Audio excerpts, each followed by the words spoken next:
Good morning, guys. My name is Connor. I'm a science fiction, political, and philosophy nerd, a Marine Corps and law enforcement veteran, and we are watching Ethan Klein, a very popular Jewish podcaster, debate his former podcast peer and host, Hasan Piker, who is Turkish and of Turkish descent. He was born in New Jersey. They had a falling out over the Israeli-Palestine conflict. This has been a microcosm of the debate between Israel and Palestine, and Americans who are either sympathetic to the Palestinian cause or Americans who are sympathetic to the Israeli cause. And that's why it's such a hot button issue, is because it's popular personalities ripping each other to shreds over this issue. My accusation, my criticism of Hasan Piker is that he's not necessarily just sympathetic to Palestinians, which I think that anybody of good conscience can be sympathetic to the Palestinian civilians. He is sympathetic to the actual terrorist organizations that fight in the name of the Palestinians.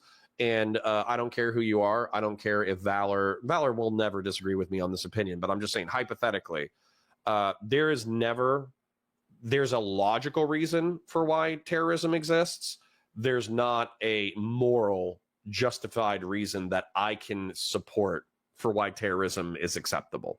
And so murdering civilians intentionally, unacceptable. Assaulting physically and torturing civilians, unacceptable. Okay. So if there's an institution that supports that, I don't support them, and I don't care if they're eradicated from the face of the planet. And we're going to get into why Ethan Klein and Hasan Piker fell out, and why Hasan sweeps, in my opinion, for terrorist orgs. Let's go. That's one example. That's one small. Out of context. What else is out of context? Go on. Okay, great.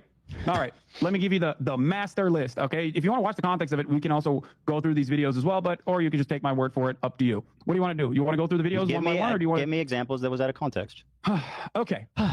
One of the other things that you've consistently done, aside from also the dude that you claimed was my fan, who now you admit wasn't my fan, that you falsely said was my fan. Jiminy fucking cricket. Okay, was the usage of the term inbred. I use inbred as a what?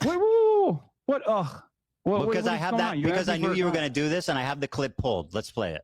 And then you can play it. The Jewish KKK brigades out there, just a bunch of fucking inbred hicks. Imagine the most inbred white supremacist guy you can imagine. Okay, every week there was another fucking psychopathic settler, inbred fucking douchebag. Oh, these inbred fucking douchebags in the background, dude. A nation entirely comprised of messianic, inbred, ultra-orthodox psychopaths. That these inbred don't understand. Educated, inbred, fundamentalist hicks. Calling us in the middle of campus, calling us inbred, that we have no culture. One of them grabbed my friend's Israeli flag in the middle of campus, carried it to a mob by the gate that were communicating with the angry mobs outside of campus. Oh, that's untrained, awesome. Inbred asses shipped into southern Lebanon, telling us that we are all inbred and that we have no culture. You want to? You gotta watch these clips too. Inbred. Happy birthday from Hasan.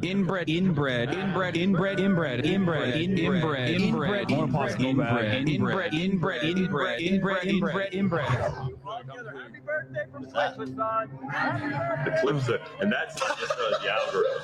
Okay, so yeah, go ahead and defend your continual use of the word inbred to describe Jewish people. Go on. Wait, do you think I'm describing all Jewish people as inbred? Is that what you're... So hold on. I was wondering how Hasan was going to try to save this, because I don't care about this. Okay, him saying inbred. If you said that about like people from Appalachia, can people from Appalachia take offense to your use of the term inbred? 100%. And if you're going to say in the South, right? Totally messed up. And he's going to bring up how there's like a ethno-religious supremacist sect of Israel that will only mix with other Israelis of their ethno-religious sect. And so as a result, those people are inbred. I know that he's already going to shrink the argument, but if you listen to what he said, he got so used to saying it over and over and over and over again. He had a Freudian slip where he said, it's a nation of inbred, blah, blah, blah, blah, blah, right? And so as a result, he can say that like, oh, well, I was only referencing this group, but he got so sloppy with his language and he got so used to calling, you know, Israelis inbred and using it as an insult. He had a Freudian slip and he said a nation of inbred, which is just racist, by the way, just racist as hell. So, you know, we can make jokes. As an example, I think in the United Kingdom, like Pakistani folk have like the highest rate of cousin marriage. But at the same time, if I say that over and over and over again, that Pakistanis are, you know, do cousin marriages like way more often than the higher population, and therefore X thing about them is bad, eventually that becomes racist. You can be descriptively accurate about reality and be a little racist because you're being prejudiced against a group. But once you start using it as an insult over and over and over again, that's obviously where it becomes racist. Is that what your assessment is here? Microaggressions, my friend. We're pretending they don't exist.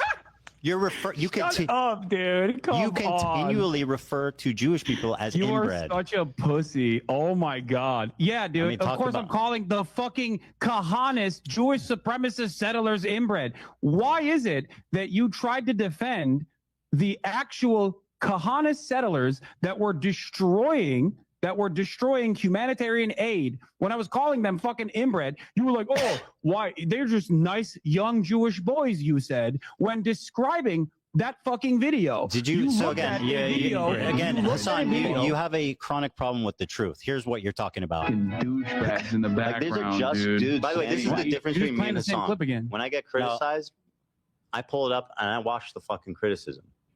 Hasan opens Comrade KC tweets and snark posts and reads their interpretation of my video. Talk about being a pussy. You need people to hold your hands. Let's fucking be real here. Yeah, I'm so scared of you. That's why I wanted to debate you. And this is an ongoing like joke with this community. These are just fucking benign dudes. Just I don't know what the fuck they're doing. It looks like they're doing charity or something. It looks like they've got water or boxes or something, like they're helping. And he's going, oh, look at these inbred fucks. It's like, bro, who are you? What are you? By the way, even if they're doing whatever bad, you're still calling Jewish people inbred repeatedly. You understand that, right? Rubs off on They're people. fucking Nazis. That doesn't make it What's any wrong less with you?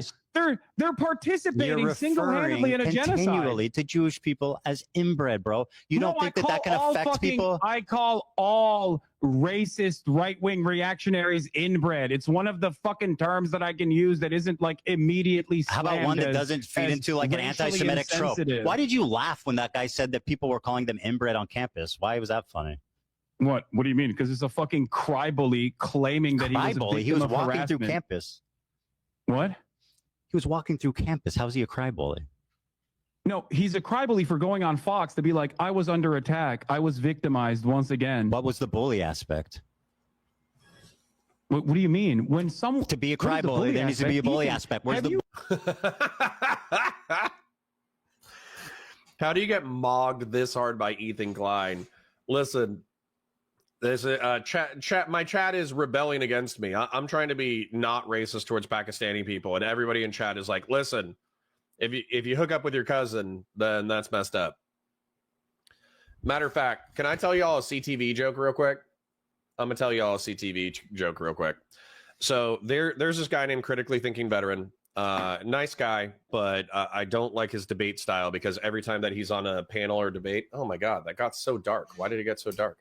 I really need to get that lampshade. I'm gonna get the IKEA thing this weekend. I guarantee it. So CTV. CTV is Critically Thinking Veteran. He's a little rednecky, and he always brings up the drug war and the Constitution whenever we have debates.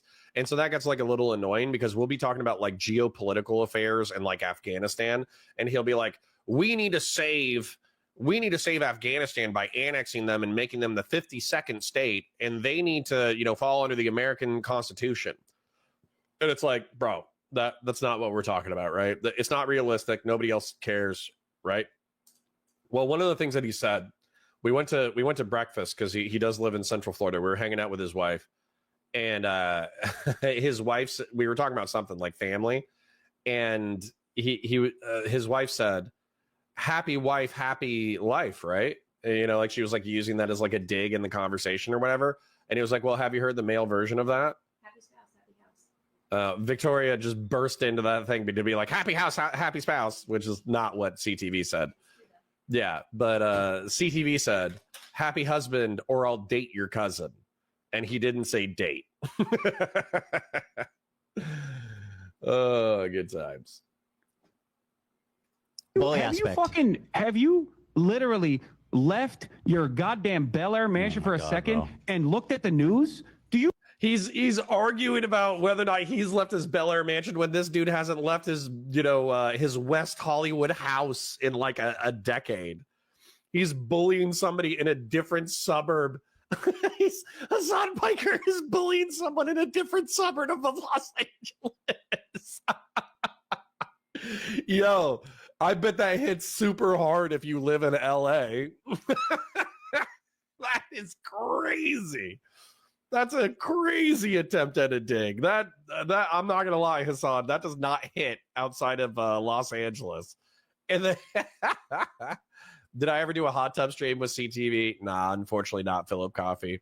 I did do it with GKR, but we couldn't get anybody to lend us their hot tub, so we just got a kid pool, and we called it the Dad Bod, pool stream, and we just sat there in lawn chairs cooking, responding to chat for like 4 hours. It was fun. I wish I worked out a little bit more before the stream, but it was fun. Anyways, so the point is, so because Hasan's actually just being racist here. So because an Israeli student or a Jewish student who has a 33% chance of not supporting the Gazan conflict may support the Gazan conflict, you can call him inbred on college campus. And if he complains about it, then actually he's being a crybaby. That's amazing logic. This might hit with his chat, but it doesn't hit with me. Let's put it that way. It's actually just being racist. You know what's going on? An entire year of genocide side by side with people claiming that Jews are being victimized on college campuses has now led to the fucking Gestapo literally packing up pro-Palestinian student activists. You don't think that those fucking dipshits played a role in that on Fox? Oh, so they can be... Okay, got it, Hasan. So because Trump is deporting people with student visas who are critical of the state of Israel, which, by the way, I don't agree with, but because he's deporting students who are critical of the state of Israel, you can be racist to Jews. Got it. Awesome take, Hasan. Awesome take. No, Connor, I'm not sorry, but it's half of all marriages in your society is, by the way, first cousins. It's not racist for me to call that out and be disgusted by it. Okay, well, but try to criticize from a place of love. Okay, you're being very negative about the cousin marriage aspect. Okay, can you phrase that in a more charitable way where you're like, hey, Pakistanis, I love you. You're excellent human beings. You contribute so much to society, and I hope that the conflict in Kashmir can end as quickly as possible. But if you could please marry outside of your cousins, that would be fantastic. Just say it from a place of love. Okay. Same point, different tact, different aesthetics, just more of you to love, Connor. Thank you, Celeste. That's my wife's attitude. Yeah, Hasan pretends not to be the person his chat clearly is. Yeah, exactly. And then it slips out every now and then. Fox News of all places? What the fuck is wrong with you? Of course you're not pro-Palestine. This is the reason why nobody thinks you're pro-Palestine. Because you criticize harassing Jews on college campuses. Awesome analysis, Hasan. Awesome. Okay? Because you do this dumb shit. Because you can't fucking see the world outside of how you feel slighted by. So you're saying people think I'm pro-Palestine because I don't like your repeated use of the word inbred against Jews? No, that's not what I'm saying. I'm saying that you're running defense for Kahanists who are literally I'm not defending them. I'm attacking you. How is me saying why you are? You are fucking crying about me calling Nazis inbred in the process of them destroying humanitarian aid, going into Gaza. All the clips. And then you're going, they look like kind boys. Yeah, I took it back immediately. They look like nice boys that were just holding the humanitarian aid. How do you assume that people I literally took it back immediately. What the fuck is wrong with you? I admit I was wrong and took it back immediately when I learned the context. Do you know how that works? Oh my God, there's a lot more. Do you want to keep going? Have you piece ever? By piece? No, it's fucking boring. Now it's boring. Because I went because you're a chronic liar. Well, I went back. Maybe I wasn't afraid of the context nuke. Okay, I went back. Maybe I wasn't afraid of it, but I was worried that you were gonna fucking clip shit out of context. And bear in mind, he's accusing him of cutting things out of context, but we actually just saw him call Israel a nation of inbred people, and we're actively watching him defending people calling random Jews on American college campuses inbred. So he's actually doing the thing that Ethan has accused him of doing. He's just saying that it's okay because this is within the context of a genocide. So you can be racist. According to Hasan Piker, based off of his worldview, I'm inferring, okay, you can walk up to any Jewish person in any area and you can call them an inbred genocidal monster, regardless of whether or not they individually support the conflict in Gaza. You can walk up to any Jew, any person with a hat, and you can basically verbally shit talk them for all of the sins of the state of Israel. And if they complain about it, it means they support genocide. That's the logic of Hasan Piker right here. The world's top 3 most influential political streamers said that repeatedly. Amazing. And keep chirping to your audience and lie to them. And now you can't lie to them. And all of a sudden, lo and behold, half of the fucking shit that we've talked about, here, you've let's do this. backtracked on. Maybe that's the reason why people think you're fucking pro-Israel at a time when you say that they're doing a genocide. You said that the Houthi Luffy was not a pirate. He's not. Or I'm sorry, not Houthi affiliated. He's not. But even if he was, I wouldn't care. I hope you understand. Nice goalpost shift right there. He's not, but if he is, I don't care. Nice goalpost. Understand that? Because that's rewriting history. I'm gonna say this very clearly. No, it's not that you cared. It's that I'm gonna say this very clearly to you right now. 10 toes down. Are you ready for this? Go ahead. I believe what the Houthis are doing in terms of stopping Israel doing a genocide to implement a blockade on the Red Sea is a good thing. This is just terrorism. That's all that is. 306, 10 toes down. I'm going to write this down. 10 toes down.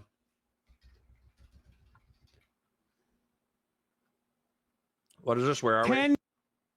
306. 306. Sorry, I'm eating trail mix. I'll stop in a second. But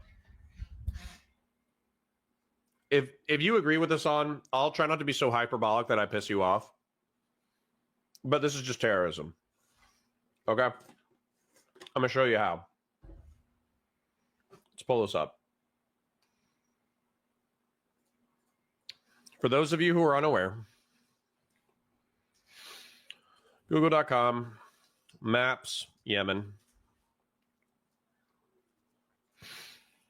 Red Sea Crisis Wiki.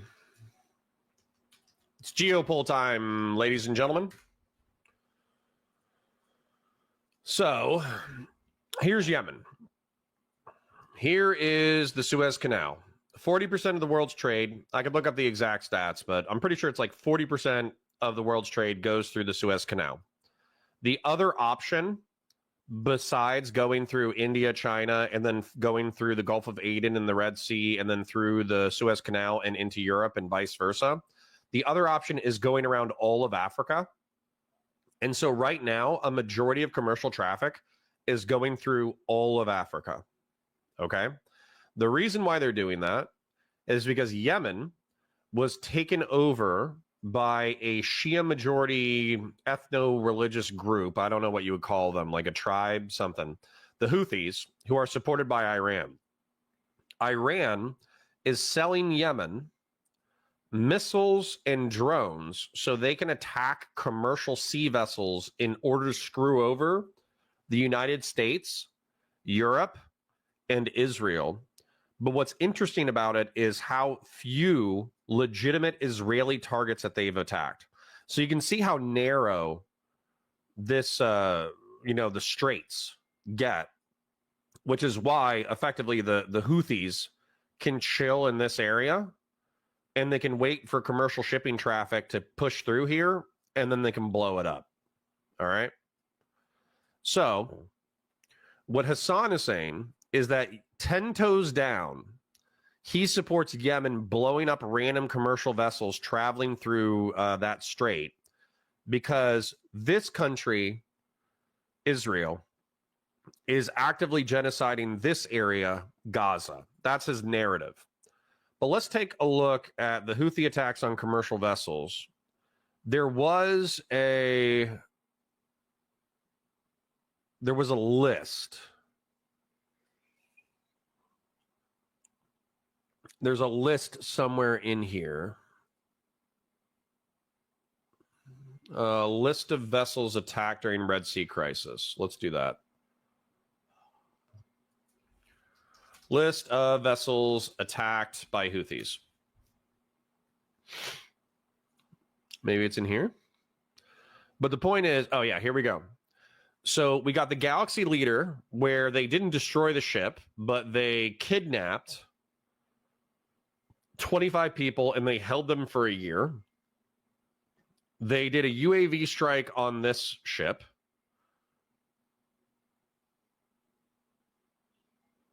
They got hijacked. This one got hijacked, hit with a ballistic missile.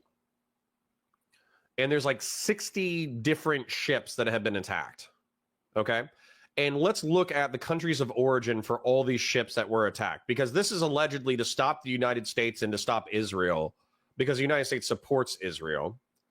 So let's take a look at all the ships that have been attacked in the Red Sea crisis, where random people, I think it's only like 3 or like half a dozen people have been dead, but we're talking about billions of dollars of damage, and we're talking about billions of dollars in international commerce interrupted.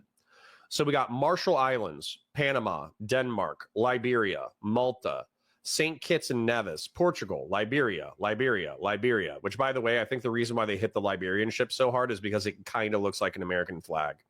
Luxembourg, Liberia, USN, Liberia, Malta, USN, Denmark, Liberia, Malta, Palau, Liberia, Royal Navy, Liberia, Antigua, Cyprus, Malta, U.S., finally, they hit a U.S. ship. The U.S. flagged and operated Maersk Seletar, a vessel transporting U.S. Army equipment, was en route to Oman. The Houthis claimed to have targeted her in line in the Arabian Sea with an unspecified amount of drones, although her owners rejected the claim. Okay, they didn't even hit that one. Those are all the attacks that I guess didn't cause damage. But we got Madeira, Malta, Greece, Marshall. Do you get the point? I can keep going. But the point is that 80 to 90% of the ships attacked have nothing to do with Israel or the United States. They're attacking random commercial vessels. So they're not stopping the genocide. They're not helping anyone. They're not doing anything productive. They're making the world more dangerous. They're killing random civilians. I know for a fact that they killed like 3 Filipino sailors. They're damaging random commercial vessels. I think they blew up an oil tanker in their own strait, which is insane. They effectively caused an ecological disaster off of their own country. There's no benefit to this to anyone. But Hasan is going to act like, well, something's better than nothing. And it's like, no, it's not. Not if you're doing something stupid. So, no, I reject this. So Hasan Piker, we can just 10 toes down.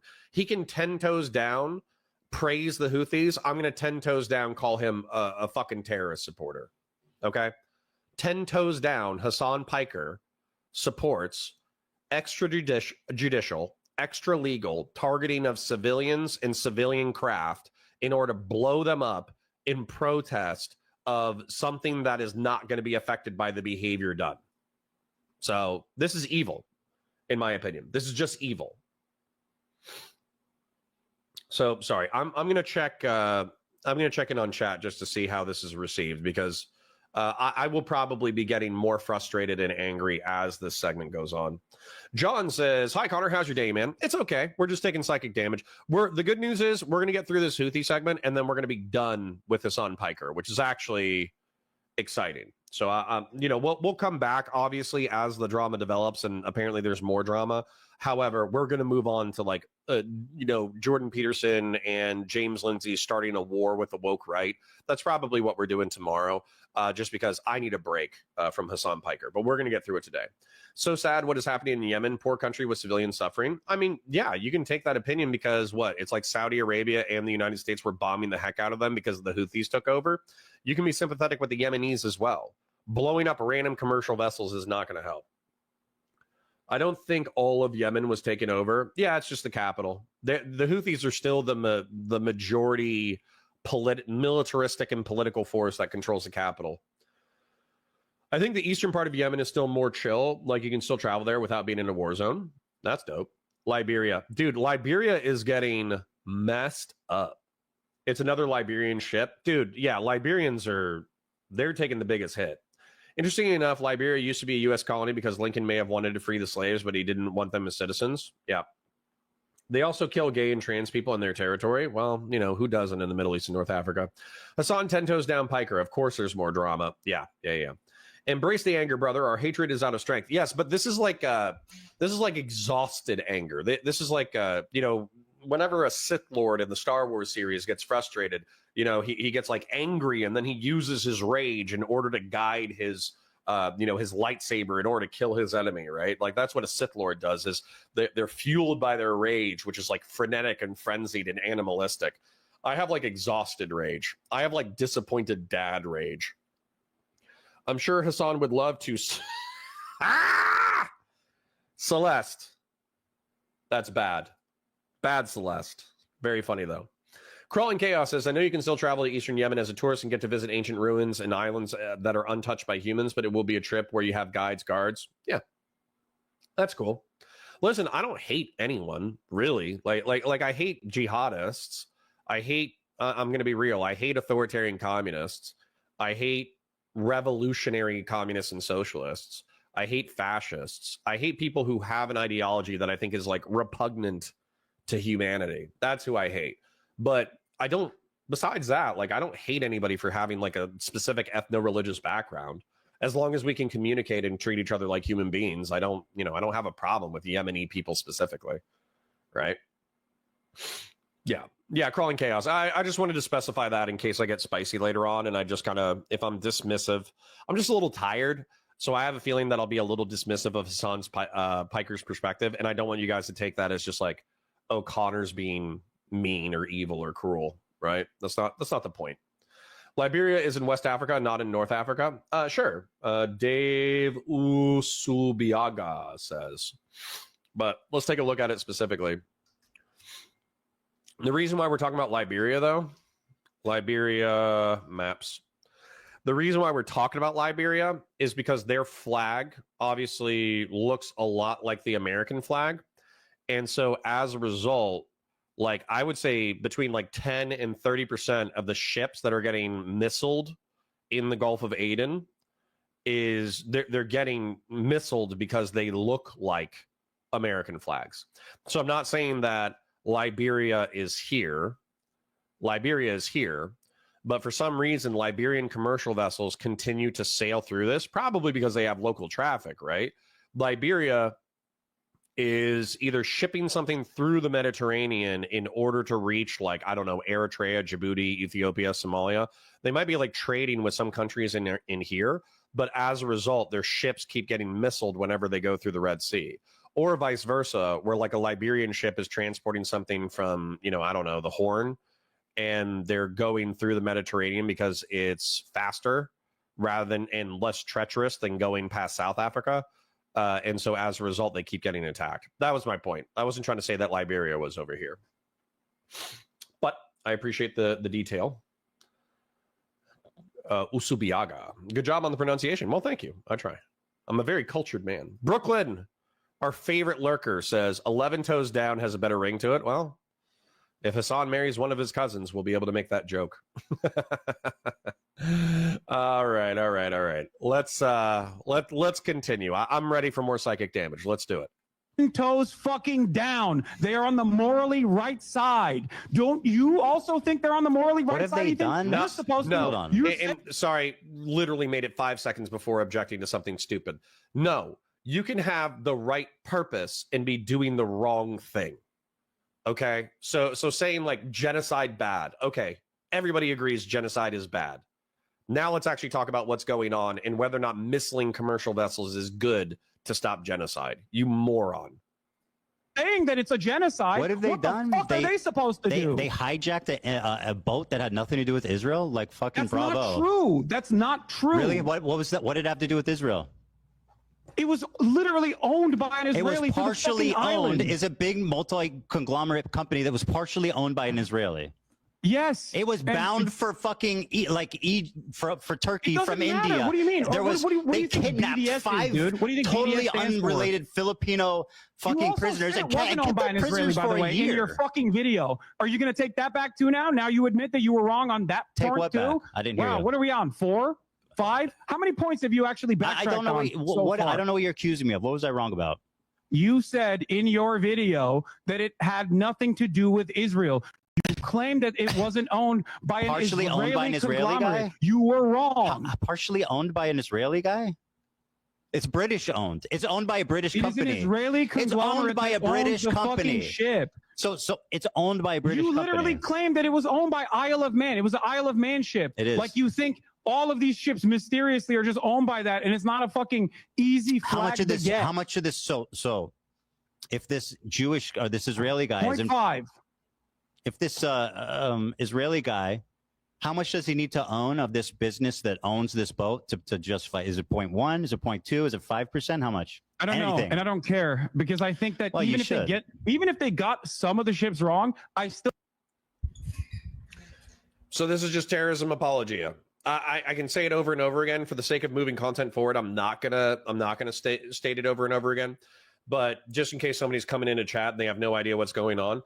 This gentleman, Hasan Piker, one of the top 3 live streamers that covers politics in the world, he is saying that he doesn't care if random commercial vessels are attacked with drones, ballistic missiles, if random crew members get killed, if random crew members get kidnapped. It's not his problem because there's a genocide going on. So effectively, from his moral argumentation, number one, you can randomly find, I don't know if you knew this, chat, but according to Hasan Piker, you can find random Jewish people in your society and you can verbally harass them because they might support the state of Israel. Okay, you can do that according to Hasan. And if the Jews complain about it, it's actually their fault because there's a genocide going on in Israel. And so therefore you can verbally harass all Jewish people that you encounter, according to Hasan Piker. Now, not only can you harass random Jewish people who have nothing to do with the conflict, you can also justify bombing and drone striking and missile striking random commercial vessels that have nothing to do with the state of Israel because, you know, there's a genocide going on. So any bad behavior that you can possibly imagine, anytime anybody accuses you of being a bad person, you can just say, hey, but there's a genocide. Just use that. You get pulled over for a speeding ticket, there's a genocide. You get caught verbally harassing a random Jewish person, there's a genocide going on. They're being crybabies about it. You get caught, justifying randomly missiling commercial vessels. Hey, did you know that there was a genocide going on? It's amazing. It's amazing. It's like carte blanche to be a piece of shit. Still think they're on the right side. Don't you? I mean, no. I agree with their... I'm not even conceding on that front, by the way, because I do think that, once again, that was owned by an Israeli conglomerate. No, it wasn't. That's an outright lie. You're lying. It's not owned by an Israeli conglomerate. You're fucking lying. That's an outright pathetic lie. And you're basically running defense for a terrorist organization. Now, do I defend what they do? I think what they're doing, their message is good. Their method is terrible. Oh, wait, dude, let's ring up the fucking Al-Houthi family real quick.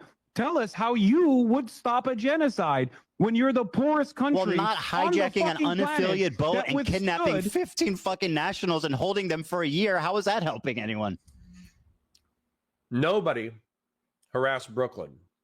Brooklyn, if somebody harasses you, you let us know, and all of chat will show up to wherever they are, and we will jump whoever harasses you.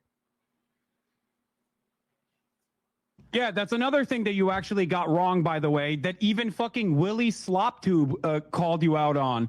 Those people, by the time you had released your context puke, those people had been released. It was, yeah, I remember. I said they were prisoners for a year. I know they were released. It literally happened like the day I was finishing the video. Just you couldn't. They were held. Were they held prisoner for a year? Were they held prisoner for a year? Yeah, this is, sorry, I have to pause every 5 seconds because Hasan Piker is being an unbelievable piece of garbage, and I think his audience is too stupid to notice. So he's calling out Ethan Klein for releasing a video criticizing the Houthi pirates for taking a commercial ship and holding the crew hostage for a year. And Ethan Klein's video said that they were still being held, but they got released while he was producing the video. That is such a nothing burger criticism. I can't even believe it. But Hasan Piker is going to cling to it desperately because he's such a piece of garbage. Were they held prisoner for a year? Were they held prisoner? Lonerbox is a good dude. I don't know. You know, obviously I broke from, you know, irrelevant. I didn't break from them. I just don't know if they like me because I'm probably too friendly with Destiny. So they're probably like, oh, Connor's a piece of shit for still being friends with Destiny after all the drama. But I've talked with Pixie. I've hung out with Pixie. Pixie's a great gal. I've hung out with Lonerbox. I've talked to Lonerbox during, I think it was a Cincinnati event. But either way, we hung out in person, and he's a good dude. So even if they don't like me, I still like them. And I do agree that Lonerbox is probably, he's funny, he's nice, he's charismatic, he's intelligent, he's insightful. So that combination of all of those virtues in one person is pretty cool. Dave Usubiaga says, flag of convenience is like Trump putting his name only on a building. The rest is a play for lower standards and costs. Not sure what that's relevant to, but sure. Old School says, piss off Connor. There's a genocide. Yes, you can literally, every time that I criticize you, Commander Haircut, as a matter of fact, you can do that now. You can just say, hey, Connor, I emailed Ken again. You're a dumb piece of garbage. I'm everything else I'm going to say is terms of service, so I'm not going to say it. You can go ahead and do terms of service stuff in chat, and then when I call you out on it, you can be like, hey, did you know there's a genocide in Gaza? And I'll be like, I guess you can do whatever you want now. There's a genocide in Gaza. You can start missiling random commercial ships. You can start breaking terms of service. There's a genocide in Gaza. It's like, okay. It's amazing. This is just hypocrisy again, too. A massive criticism from any anti-war position is the sheer negligence people have in regards to off-target harm and death. Yeah, they're not just doing Israel, regardless of whether or not you believe them, okay? You can think that they're lying, all right? You can think Israel's lying. But Israel at least pretends to be targeting militants and then kills civilians, right? Whereas Hasan is saying, you can target civilians, it's not that big of a deal. Which is crazy. Dustin Babola says, you know, my only problem with this movement is that these protesters are pretty much only showing up to Democrat meetings and protesting. Yeah, that's another thing, too. All the people who are doing the protests for the war crimes of the United States, they're harassing Democrats instead of harassing Republicans, which kind of shows you that they don't have too much of a spine. They have enough of a spine to harass people within their tribe. They don't have enough of a spine to go harass people who are outside of their tribe, who are supporting Israel and giving them a carte blanche. And carte blanche means blank check. Why did Ethan focus on the Israeli vessel? I get it, but there are so many other better examples. Yeah, there's literally 70 other ones. We're Monday morning quarterbacking his debate performance, which he should focus on the other vessels because there's literally 70 other vessels that have been attacked. But Hasan's going to desperately cling to it because it's the one that he can provably say is like moderately associated with the state of Israel. So I would love it. I would love it if Hasan walked us through all the other commercial vessels and told us how they were affiliated with Israel, because I guarantee you he's not going to be able to. Bud123 says, hey, Connor. And I say, hi back. Celeste Pontagene York says, is it Hasan? F you, Hasan. Leave Brooklyn alone. Indeed. Everyone leaves Brooklyn alone, or else Counterpoints chat is going to show up and we're going to have something to talk about. Christian Blair says her anger was allowed her to misrepresent the truth in court, but that's the way it goes, and it's probably warranted given how stupid, degenerate Destiny has been. Yeah, so Christian Blair says her anger, this is in reference to Pixie. Her anger allowed her to misrepresent the truth in court, but that's the way it goes, and it's probably warranted given how stupid, degenerate Destiny has been. Dude, how easy would it be? Okay, and I get that this puts Steven on the hook for more money to other people. So I understand that. He doesn't want to give away his money for free. He doesn't want people to, take advantage of his generosity, his kindness, his mercy, et cetera, et cetera. But how easy would it be to be like, you know what, Pixie? I did mess up. I screwed up. I was being too gooner-brained, as he would say. As a result, I think $250,000 is fair. I'm sorry for embarrassing you. Have a nice day. Have a nice life. Boom, $250,000. Nobody can say that he's unreasonable. Nobody can say that they can say he's a piece of garbage and a sex pest. But they can't say that he didn't make amends. They can't say that he's not doing his best to be a better person going forward, providing that he actually does try to be a better person going forward. Now, I would do that if I was in his position. But let's face it, his sociopathy might be the reason why he's so wildly successful. So he just might not see it the same way, Sean Kaplan says, there are no citizens, only settlers. Yeah, that's another favorite quote from them, right? You think MAGA Chud's going to listen to progressives cry about Palestinians? No, but at least you're harassing the right people. Christian Blair, you're correct. MAGA would be like, ha, ha, ha, we love genocide. But at the same time, at least your target is going up against people who disagree with you. Philip says, I don't think they care if the right does it. They only want to build clout with their friends. I mean, yeah, for being insufficiently left, right? Dave Usubiaga says, Liberian, Panama, Isle of Man are small entities that flagships are really moving cargo from large nations with higher standards. Dave, I agree with you, but then you're going to have to prove the Israeli association.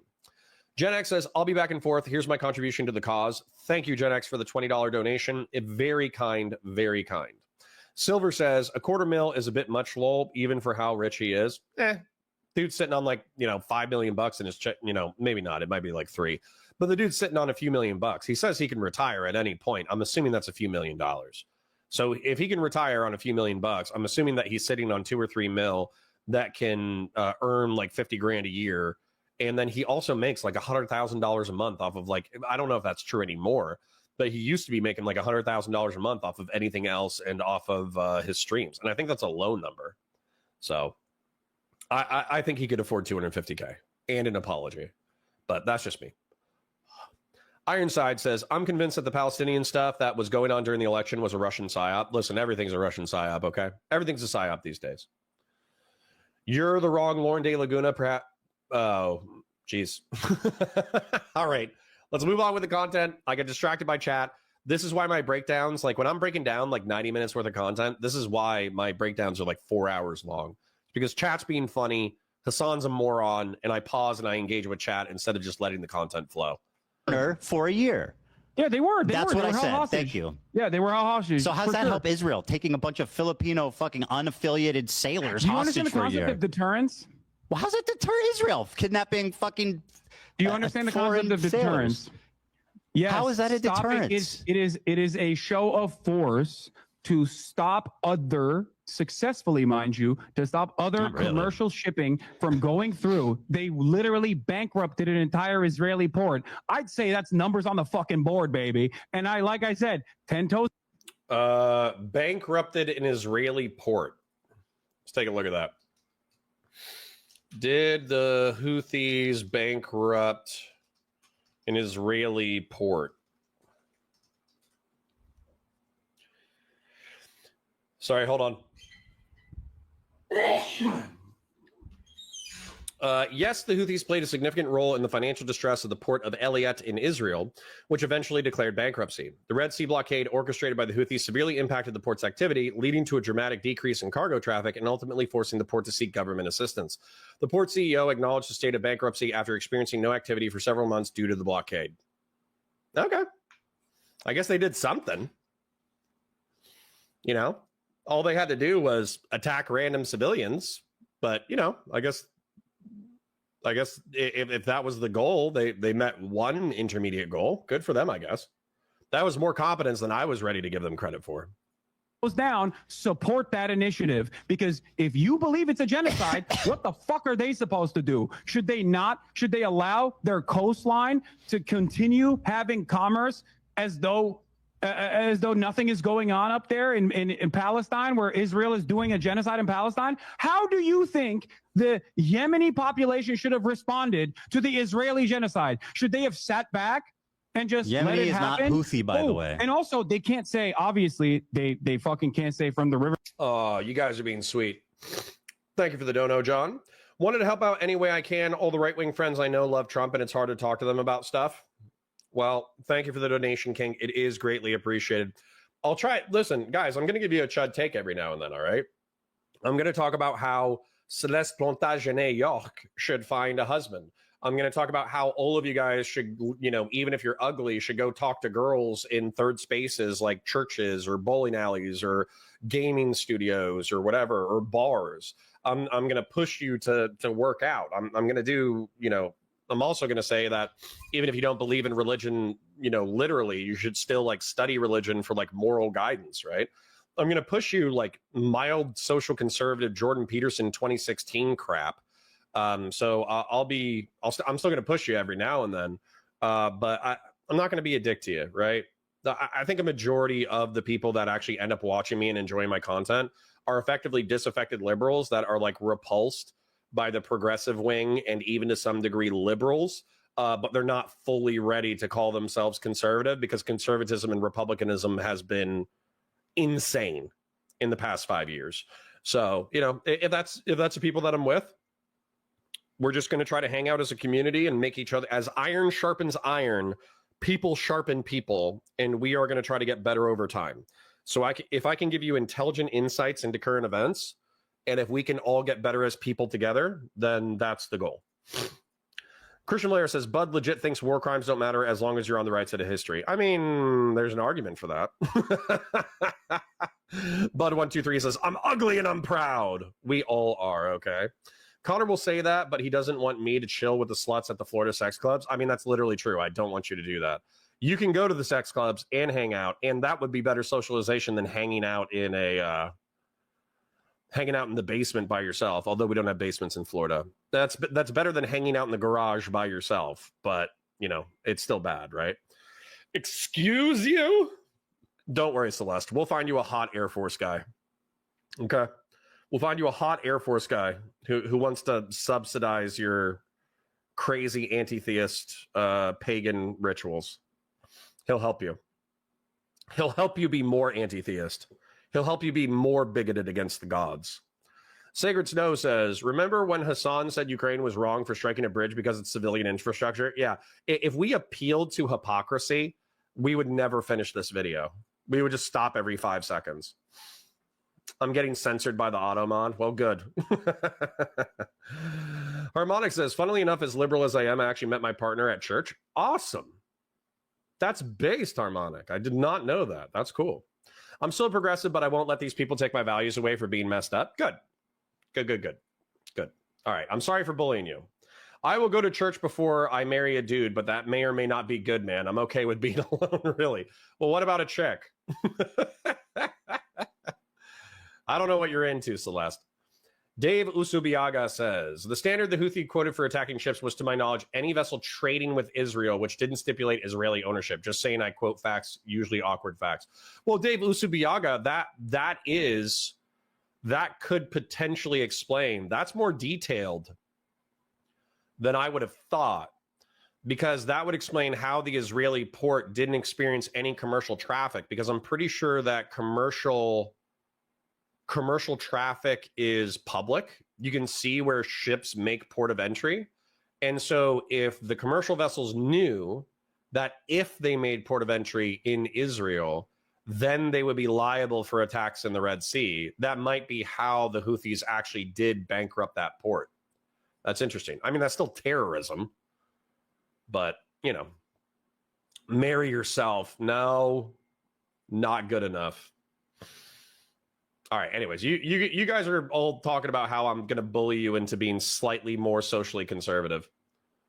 All right. Or play, you know, honestly, even if you don't listen to me on conservative thing, start playing Warhammer and I'll instantly forgive you for all sins.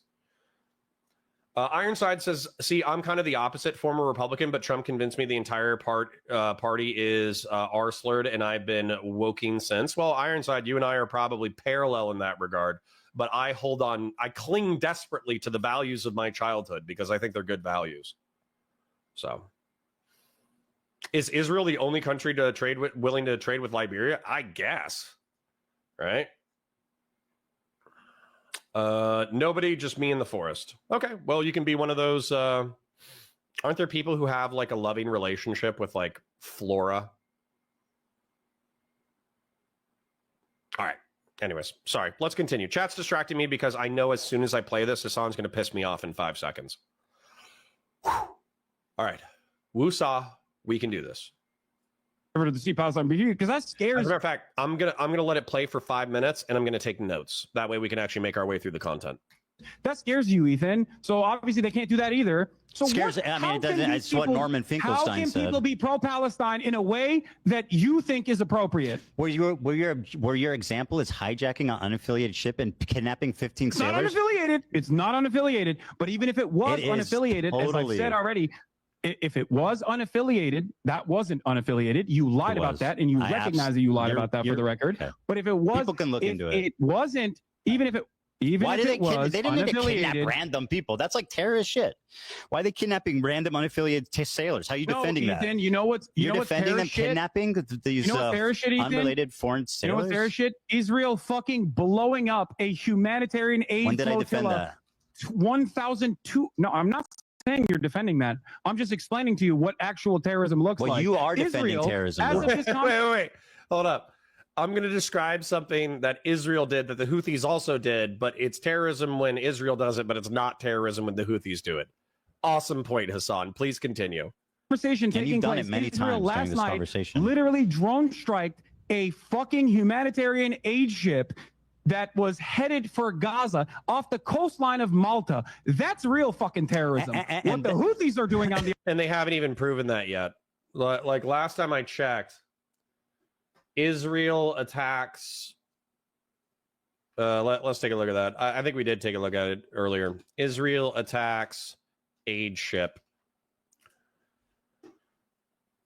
Reports of Israeli casualties in Rafah blast. That's not it.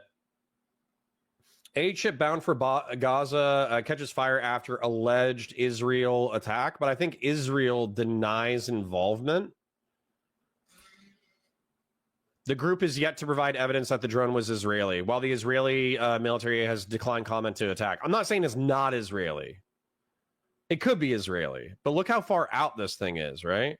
So we got Israel all the way over here, and I know they have like a navy. I know they have the capacity to reach out and strike this, but it just seems kind of crazy that Israel would either have agents in like Sicily or Malta, and they would fly a drone in order to blow up an aid ship. I'm not saying it didn't happen. I'm just saying I would like further evidence. I would like that to be substantiated. The other hand is resistance, so and it's not only moral, but it's just. Very good. You're right. You're so righteous. If justice is served, do you think that the Filipino hostages who were held there for a year agree that that was an awesome, that was an awesome act of resistance? Probably not. Right? Probably not. Can you explain to me what you would do? What would you do? I think, well, first of all, I think that like there's something to be said for stopping the cargo in that strait, but they're doing it insanely fucking stupid. They're stopping unaffiliated ships and they're kidnapping unaffiliated people. How is that good? They're doing it bad. It's not an unaffiliated ship, by the way, but even then, you won't explain how it's affiliated. You said it's owned by an Israeli conglomerate. That is an outright lie. Hold on, you're doing disinformation right now. It was not owned by an Israeli conglomerate. You said that. Yes, it was a lie. Galaxy Leader is a vehicle carrier that was owned by a British company, operated by a company connected. It was connected. It wasn't even, he didn't even own it. It was connected to an Israeli businessman. It was it was co-owned by a business that this Israeli guy was involved in. Yeah, co-owned by Abraham Ongar. So what? You know his name. What do you mean? It's co-owned by an Israeli. What are we talking about? No, it's co-owned by a company that has an Israeli dude affiliated with it. Well, you asked me how it's connected. It's owned by a British company. You asked me how it's connected. I'm telling you how it's connected. Well, you're lying. Okay, what about the other 70 ships? Now you don't like that connection. No, you're lying. That's what I don't like. I'm not lying. The ship info is readily available, Ethan. Yeah, I agree. You know what I mean? It doesn't matter anyway. The problem for me, really, it doesn't. Oh, it doesn't matter. But Okay, so, that's the point number 5 that you also presented falsely on your context puke. The problem is more the Someone's kidnapped sailors. somewhere. I just don't understand you can justify kidnapping a bunch of unaffiliated sailors. I don't, Ethan. You are. You Ethan, you go. Ethan. Have you ever heard of deterrent?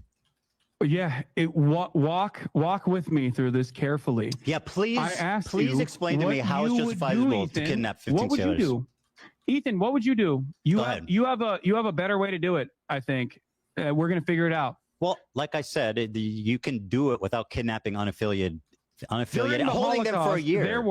There were militancy resistance. Okay. That cut off supply lines, supply lines for the Nazis, or even sometimes supply lines that actually impacted the civilians, impact the civilians. Do you feel like that kind of resistance was unwarranted? It's completely irrelevant. Why did they hold them for a year? I don't know. Okay, because they're terrorists. What? Because they're terrorists? Yeah, they're terrorists. They kidnap innocent civilians. Are they? So the Filipino guys the people that are resisting against the Israeli genocide that you call a genocide are actually terrorists because you don't agree with kidnapping their innocents fucking methods. But Yes, Hasan, you moron. Okay, I'm gonna explain this for you. Hopefully, there's like 2 people who are Hasan fans who check out the stream and then they watch this and they're like, "Oh yeah, that's understandable." Okay, I'm gonna try to keep this as focused as I can. Militaries are uniformed. Militaries have rules of engagement. Militaries are accountable to a justice system with their own nation, and then their nations are accountable to the international community. That's what militaries are. And so while militaries engage in violence, they are typically accountable within their own command structure. They're accountable to their country, and their country is accountable to the international community. When it comes to extrajudicial, extra-state violence, what terrorist organizations do that is different from a uniformed military militaries that slaughter civilians can be held accountable through that internal and external structure, because the Iraqi army will always be the Iraqi army unless it gets disbanded. The United States military will always be the United States military unless it gets disbanded, et cetera, et cetera. When it comes to extra state actors who kidnap civilians, slaughter civilians, blow up random ships, et cetera, those groups are not accountable. Those people jump in and out of the organization depending on how related to the cause they are. And when they do it, that's viewed as the intent of their mission, not a side effect. Collateral damage is a part of military operations, but the intent is not to kill civilians. The intent is to conduct military operations where one military dominates another military and then gets political control of a territory. That's the point of it. The point of it is not to immiserate civilians. Whereas oftentimes with the terrorist organizations, their point is to immiserate civilians because they're not powerful enough to immiserate militaries. And then therefore, I need to know that I'm using immiserate correctly. But the whole point is killing civilians. The whole point is kidnapping them in order to terrify everyone. So a paramilitary extra-legal organization can have an outsized influence because people are scared of getting murdered. That's the difference. So Hasan Piker, the top 3 political streamers in the world, sometimes has a live audience larger than news networks, somehow does not understand the differentiation between military operations and terrorist operations, which is unsurprising. He's a terrorist sympathizer. There's no other better way to say it. Take a shot for every time he says, what? No, we would die. Israel's conducted terror acts all across North Africa for 80 years. For example, the USS Liberty. Dave Usubiaga. I say this with love. Okay. In 1967, the United States had a spy ship that, I love you. The United States had a spy ship that was sailing off the coast of Egypt. The Israeli ground forces identified it as an Egyptian destroyer. Torpedo boats identified it as an Egyptian destroyer. Air forces questioned whether or not it was an Egyptian destroyer, and they missiled and bombed a spy ship. 1967, 2024 minus 1967. 57 years ago. Okay. And then, so that's 60 years ago. I'm 37, 38, somewhere in there. So what, 38? Let's just do minus 37 for the sake of math. 20 years before I was born. Okay. Cool story, bro. Thanks for sharing. I appreciate it. You know what they also did, Dave Usubiaga, that I'm aware of? They did an assassination campaign against the people who did the Munich slaughter of Israeli Olympic athletes. Which, what was that? Was that 68? Munich Olympics terrorist attack. 72. Let's terrorist attack. Let's see if it's 72. 72. So in 72, Black September, who was a Palestinian militant group, kidnapped and murdered a bunch of Israeli athletes. They killed a bunch of athletes. And so in response, Israel did an assassination campaign where they blew up and murdered a bunch of Palestinian leadership as a result. You can say it's extrajudicial. You can say it's extra legal. You know, CIA does extrajudicial and extra legal. And if you want to say that they work with terrorist organizations, I'm not going to argue with you. They do. There's all sorts of shady stuff. But what I'm saying is, here's the difference. When the CIA does an assassination program, I'm going to say that that's mad shady and messed up and gross. And like torture and murder is like bad, generally speaking, right? I can understand it because I hate communists, but I think it's bad. Right? I think it makes the world a worse place. Hasan Piker is saying this is good. He's saying torture, murder, kidnapping, assassination. He's saying it's good because it's for the right cause. 1982 invasion of Lebanon in 2006, 69 attack on PLO in Tunisia. You're going to have to show how the invasion of Lebanon is terroristic. But anyways, I don't want to argue about the crimes of Israel specifically right now. We can do that on a different stream. That's fine. I love arguing the crimes of Israel. It's my favorite. You have no way. Kidnapping innocents. No alternative. You have no alternative. That's not true. I said just don't kidnap innocent people. Around. Nothing else. It's easy. Just don't kidnap innocent people. They could have done that, right? They could have taken the boat. They could have commandeered the boat and not kidnapped people, right? Oh, is that possible? Okay, fair. They actually could have. This is an interesting point by Ethan. Although I don't trust the Houthis or jihadist organizations to really have like the competence to consistently do helicopter landings on commercial vessels, commandeer them, park them in the port of Yemen, and then, you know, just leave the ship alone for like a year or two and then sell it back to the countries that they took it from. And then what would be the other thing? And then return the sailors. I don't trust them to do that competently, but I do think that would be preferable to missiling random commercial vessels. That's a decent point. I'll take it. Do you think that warrants the standard of saying that one of the only groups that is doing militancy against and resisting against Israel's genocide, which they stopped, by the way, they literally stopped when Israel actually followed through on a ceasefire. If they were just, you know, erroneously and randomly fucking trying to claim ships because they're pirates, they want to live the pirate life, then obviously they wouldn't have stopped doing that, don't you think? And they only started their blockade after Israel started starving Gaza again, and then that's also great. Turned what does around. That have to do with innocent sailors? Ethan, I don't think you want to go down this route. I'm ready. What do you mean? Innocent people is terrorism. Is Israel terrorist? Is the IDF terrorist? I mean, you could characterize it that way. Is the IDF terrorist? I mean, it's an army, so it's a different thing. It's like why is it a different thing? You think the Ansarullah movement doesn't have a standing army? They have an army. The Houthis did like a hostile takeover of like a portion of Yemen. They're at odds with the government. It's different. They also own slaves, by the way. We're going to talk about the Ansarullah movement's history. I'll say yeah. Israel, the IDF is terrorist. Yes, the IDF is terrorism. Hold on. Talk to me about how the Ansarullah movement actually came to power without getting any notes from your Discord or anything like that. Oh, you didn't read the Wikipedia before our debate, Ethan? That means that terrorism is good. Good job, Hasan. Amazing take. Explain to me the process in which Ansarullah actually came to power. I don't know. What? I do not know. Oh, you don't know? Yeah, you should That's try really saying that interesting sometimes. because in your video, you also used a lot of Saudi outlets to be like, these guys are actually doing slavery. Give me and one. It turned out that actually, Give me the Saudi outlets. The videos that you used did not even suggest that it was Ansar Allah that was doing slavery in the fucking poorest country on the planet. Okay? The Houthis have Literally the slaves. poorest country on the That's planet. not even contested. They weren't the ones who were doing the slavery according to your own fucking video, but you still used it. The and you Houthis used have slaves, Saudi undisputed. propaganda papers that at a time when Saudi Arabia was doing a fucking genocide. Having slaves and kidnapping innocents. It's just so unnecessary.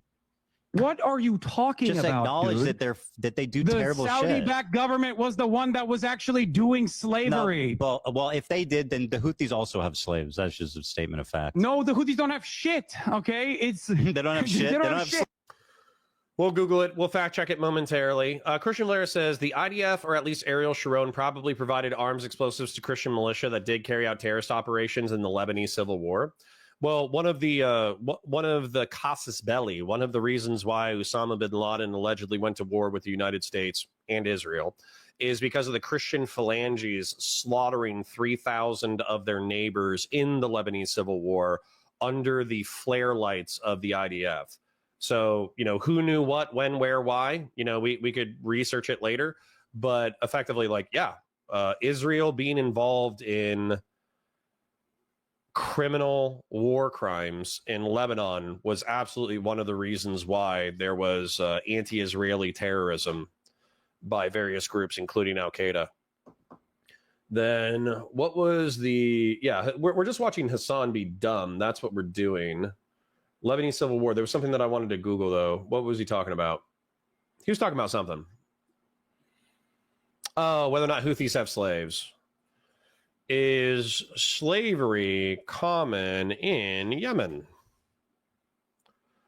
While formally abolished in the 1960s, slavery persists in Yemen, although the extent is difficult to determine due to the ongoing civil war. It's established that at least 85,000 people may be enslaved. Yemen was also a key location in the historical Red Sea slave trade, with routes connecting the Indian Ocean. Do Houthis use slavery? Slavery in Yemen. However, it has been reported enslavement. Let's find the Houthi. The Houthi movement has been accused of restoring slavery to Yemen. Causes of modern-day slavery. Let's read this entire paragraph. A likely cause of the existing slavery in Yemen with regards to the illegality of it is the extent of the poverty within certain communities. Abdul Hadi al-Azazi, a member of the team investigating slavery in Yemen, suggested that because of the levels of poverty, affected people may enable themselves to be controlled by wealthy people in order to have a better quality of life than they can provide for themselves. Another possible factor in the existence of slavery in Yemen is government corruption, as slavery is easy to get away with and no steps are taken to put an end to it. Besides this, the slavery cycle is difficult to get out of when there is no government intervention or real awareness by the public in no other countries as to what's going on. The slavery cycle has been described as poverty, followed by slavery, then as a lack of education and therefore no kind of freedom at all. This means any children of existing slaves are led to believe the same as their parents, that they are not entitled to freedom and they must do what they are told by their owners. In 2019, during the Yemeni civil war, there were allegations of the Houthis supporting the restoration of slavery within the families, with the families of Houthi leaders holding more than 1,800 citizens as slaves and servants in their residence and places of work. Okay, yeah, so I mean, it's Wikipedia, so take it with a grain of salt, but we at least have two sources here, 54 and 55, if you want to take a look at it. Houthis restore slavery in Yemen, and country reports on human rights practices Yemen. So if you want to take a look at those sources, go ahead. It is by the State Department, so, take that with a grain of salt, considering Hasan says the State Department like a slur. But, yeah, apparently Houthis like to keep servants and slaves in their households. Commander Haircut says, because I'm becoming more convinced that Hasan is too dumb to realize he's going to bat for terrorists. I don't know, bro. He said 10 toes down, right? He's 10 toes down, man. He is down for the Houthi cause. He is down for hitting random commercial vessels with drone strikes and missile strikes. He is down for kidnapping random civilians and holding them for a year, despite the fact that they have nothing to do with Israel. He's down for that. He's 10 toes down, bro. Dave Usubiaga says, Zionist terror groups conducted attacks against the British and Palestinians up to the expulsion of 600,000 in 1947. Cool. Listen, Dave Usubiaga, I am mildly, like very mildly, I am tepidly pro-Zionist. And what I mean by that is I think the state of Israel should exist. And I think that Jews should not be slaughtered wholesale as a result of them living in the state of Israel. That's about the extent of my Zionism. So if Israel did shady things in the early 20th century in order to establish the state, if they did shady things through the Cold War in order to maintain their existence, if they're doing shady things now because they feel socially isolated to the point that their only real ally in the world is the United States, I understand it. I'm not going to defend it, right? You know, murder of civilians, bad. Terrorism, bad. Assassination, bad. Kidnapping, bad. Just because, quote unquote, my side, and by my side, I mean the like international American liberal hegemony, just because we do bad things doesn't mean I support the bad things. It's actually like fairly easy. Like Hasan could easily say, I don't think the Yemenis, I don't think the Houthis have the capacity in order to commandeer all commercial vessels going through the Red Sea. Therefore, while I don't support terrorism, I understand why they're using the tactics that they're using. I would even find that to be an acceptable, if too friendly, statement to terrorism. So, that's edgy, Big In Gaming. That's edgy. All right, sorry. I need to use a restroom. I'm going to leave you in the very competent hands. Well, actually, hold on. How much do we? Yeah, we still got a bit to go. So I'm going to use a restroom. I'll be back in 90 seconds.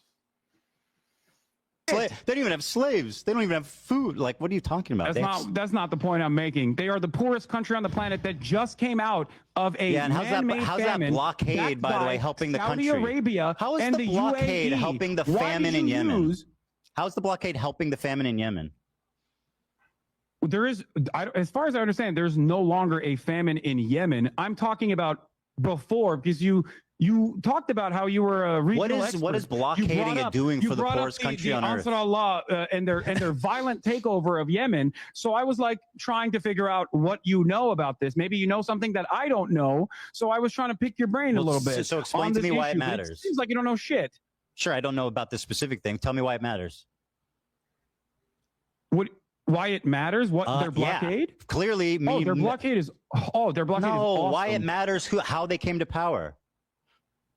Because you used Saudi newspapers in the time when Saudi Arabia, according to Human Rights Watch, Amnesty International, all fucking NGOs, was doing a Western-backed blockade that was killing hundreds of thousands of people, and the headlines that you used in your context cue were from Al Arabiya and numerous other outlets that had their own personal investment in vilifying the Ansar Allah movement.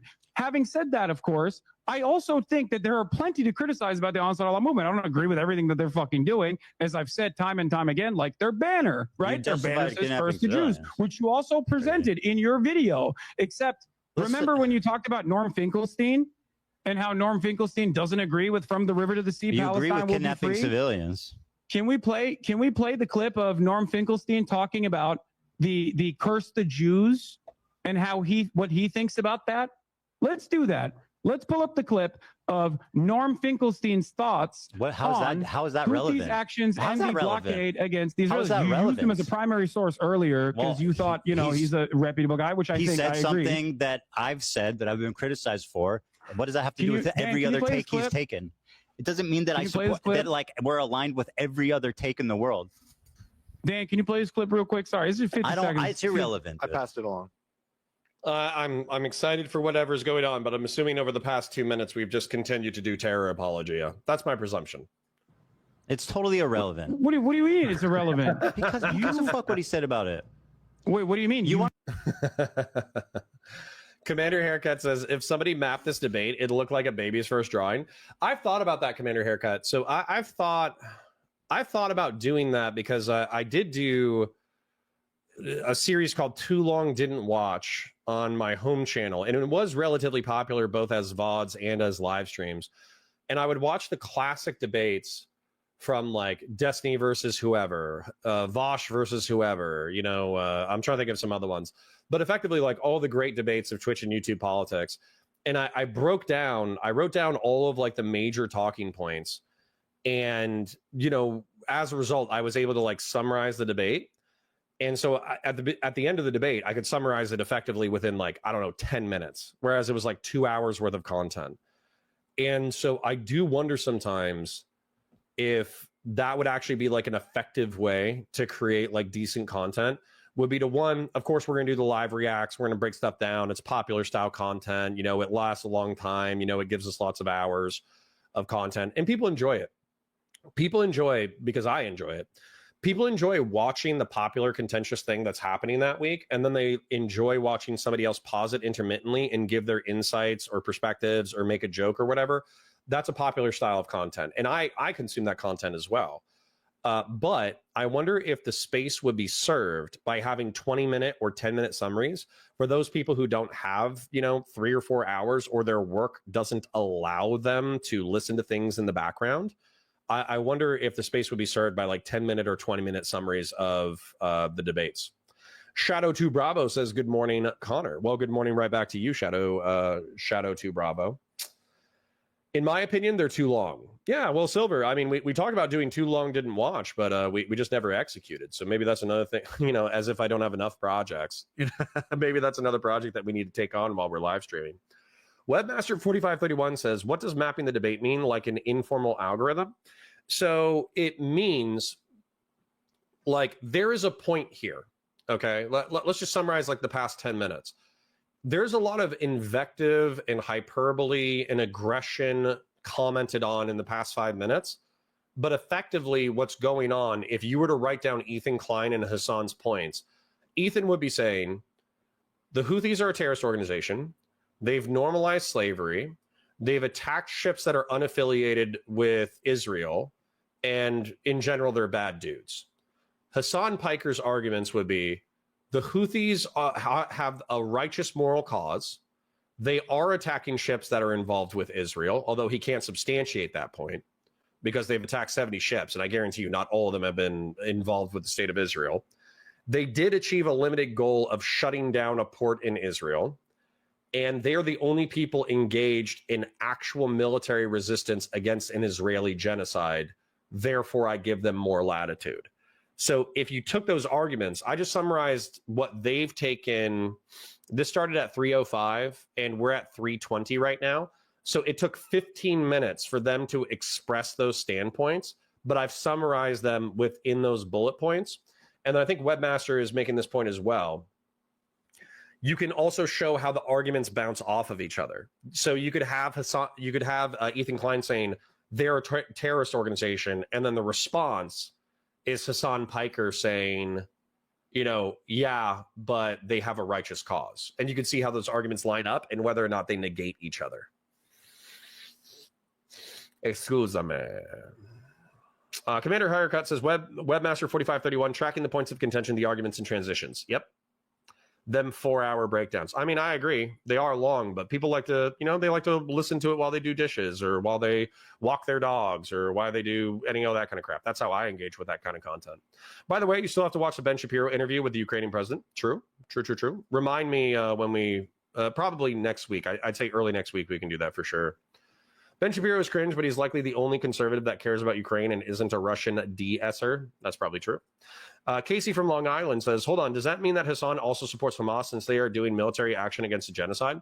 I think that he hasn't expressly said, like, he supports the organization of Hamas, but he does a bunch of sweeping arguments for them where he's like, well, when you put people in an open air prison and a pressure cooker, this is what Israel not only expected, this is kind of what Israel wanted. They wanted a casus belli to do a genocide. So I'm not going to poo-poo on Hamas for allegedly doing a few rapes and a bunch of murders when realistically, this is the logical response to Israeli oppression. So I don't think he's come out and said like he thinks that Hamas is a good organization who does good things. But whenever somebody brings up a criticism of Hamas, he will obfuscate it. And so you kind of have to infer that he supports Hamas implicitly, if not explicitly, which is actually why this conversation is so interesting to me, because I don't think Hasan is alone. He has tens of thousands of live viewers. He has hundreds of thousands of post-recorded viewers, and they do not think that this perspective is too far. They do not think that sweeping for organizations that murder, kidnap, and rape people, it's not too far for them. They're like, yeah, that makes sense, which is crazy pants. I'm hoping that a lot of them are just young, and so they like having a contrarian political perspective that they can feel edgy about because some like handsome Turkish fella tells them that it's okay to be supportive of terrorist organizations. I'm hoping it's like an age thing where as they grow up, they'll be like, wow, that was actually kind of fucked up. But that remains to be seen. And that's part of the reason why I'm creating this content is because I think that having a normal person say, no, this is actually fucked up. Like, I think that's socially productive. If a little less spicy than, I don't know, supporting jihadist organizations. They are ignoring the anti-Hamas protests in Gaza as well. Yeah, they absolutely are. There were anti-Hamas protests within the past month or two, and they didn't say shit about it. Why is it hard for people to condemn Hamas's actions while also condemning what led to its formation? I don't know. You would, Commander Haircut, you would think that would be the sober position. I want to talk about you use this perspective on From the River to the Sea to imply that he agrees with you. He does. I want to see if you agree with him on this. Just play it. All right, I'll play it. Thank you. So here, I'm going to play it, okay? And then when this is done, let's move on to something I know we both want to talk about. You claimed, I'm going to play it. I just want to set this up. You claimed that the worst thing I said in the context, puke, is that I wrongfully portrayed Jewish people fleeing from their countries. And I denied the Nakba somehow, which is crazy. So let's talk about that after this clip. Okay, perfect. Yeah, perfect. And by the way, you're not going to scare us. You're not going to. I'll just say up front, we can end on that point. Oh, I can keep going all day if you want to. Yeah, I know. I know you go to bed tonight in a cool race car bed, but I have family. Okay, no, that's fine. Why are you thinking about what my bedroom looks like? It's kind of weird, man. Yeah. No, you're right. You fucking badass fucking sports car bed. It's a meme. Very odd. Here it is. As long as the people in Gaza are subjected to a genocide, we won't stop. Do you know all the praise that's given to the Danish government because it helped evacuate Jews during World War II? But is there a case where a totally distant people did that for the people of Gaza? If I were to give a Nobel Peace Prize, I would divide it between three. South African delegation. Number two, those doctors who volunteered to go to Gaza, the Doctors Without Borders and others. One doctor, he was Palestinian. Why don't you leave? Because he had the option. He was able to go. He said, I didn't go to medical school for 30 years to abandon my people. He was killed. And the third, it's the Houthis. If genocide is the crime of crimes, the Houthis are the hero of heroes. Yeah.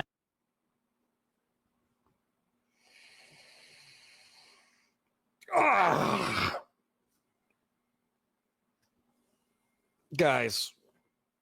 This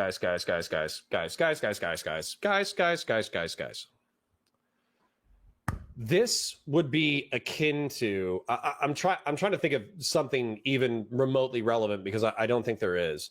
But this is like, I guess, NATO. I think the former Yugoslavia is probably the best example. So the former Yugoslavia, for those of you who don't know, there's Croatia, there's Serbia, and there's Bosnia. Okay. And I think Bosnia is largely filled with Muslim Bosniaks, Croatia is filled with Croats, and Serbia is filled with Serbs. They used to be in a single country called Yugoslavia. And what happened was when the old gentleman died, the old dictator died, there was a power vacuum, and the Serbs held on to power for a while. And then the Croats and the Bosniaks wanted to break off from the Serbs, and the Serbs said no, and they started mass killing Croats and Bosniaks. The Croats were largely able to defend themselves. The Bosniaks, the Muslim Bosniaks, were not. And so there were massive ethno-religious cleansings, slaughtering tens of thousands of people in the former Yugoslavia. NATO wanted to prevent the genocide. And so as a result, they started bombing the Serbs because they had the military capacity to do so. This would be akin to if instead of bombing the Serbs, because there's genocide, quote unquote, what if NATO just started shooting missiles into random commercial vessels in the Mediterranean? I think we would all think that that was incredibly stupid. And yet, Hasan Piker is effectively saying, well, there's a genocide. So what do you want people to do? And it's like, well, I probably want them to target the people that they have an issue with, right? at minimum, even if I disagree with the Houthis, I would want them to probably target Israel proper with whatever military capacity they have, or exclusively target Israeli ships that they can provably show that are Israeli ships. And I want them to use a minimum amount of force in order to do so. Okay? That's what I would want.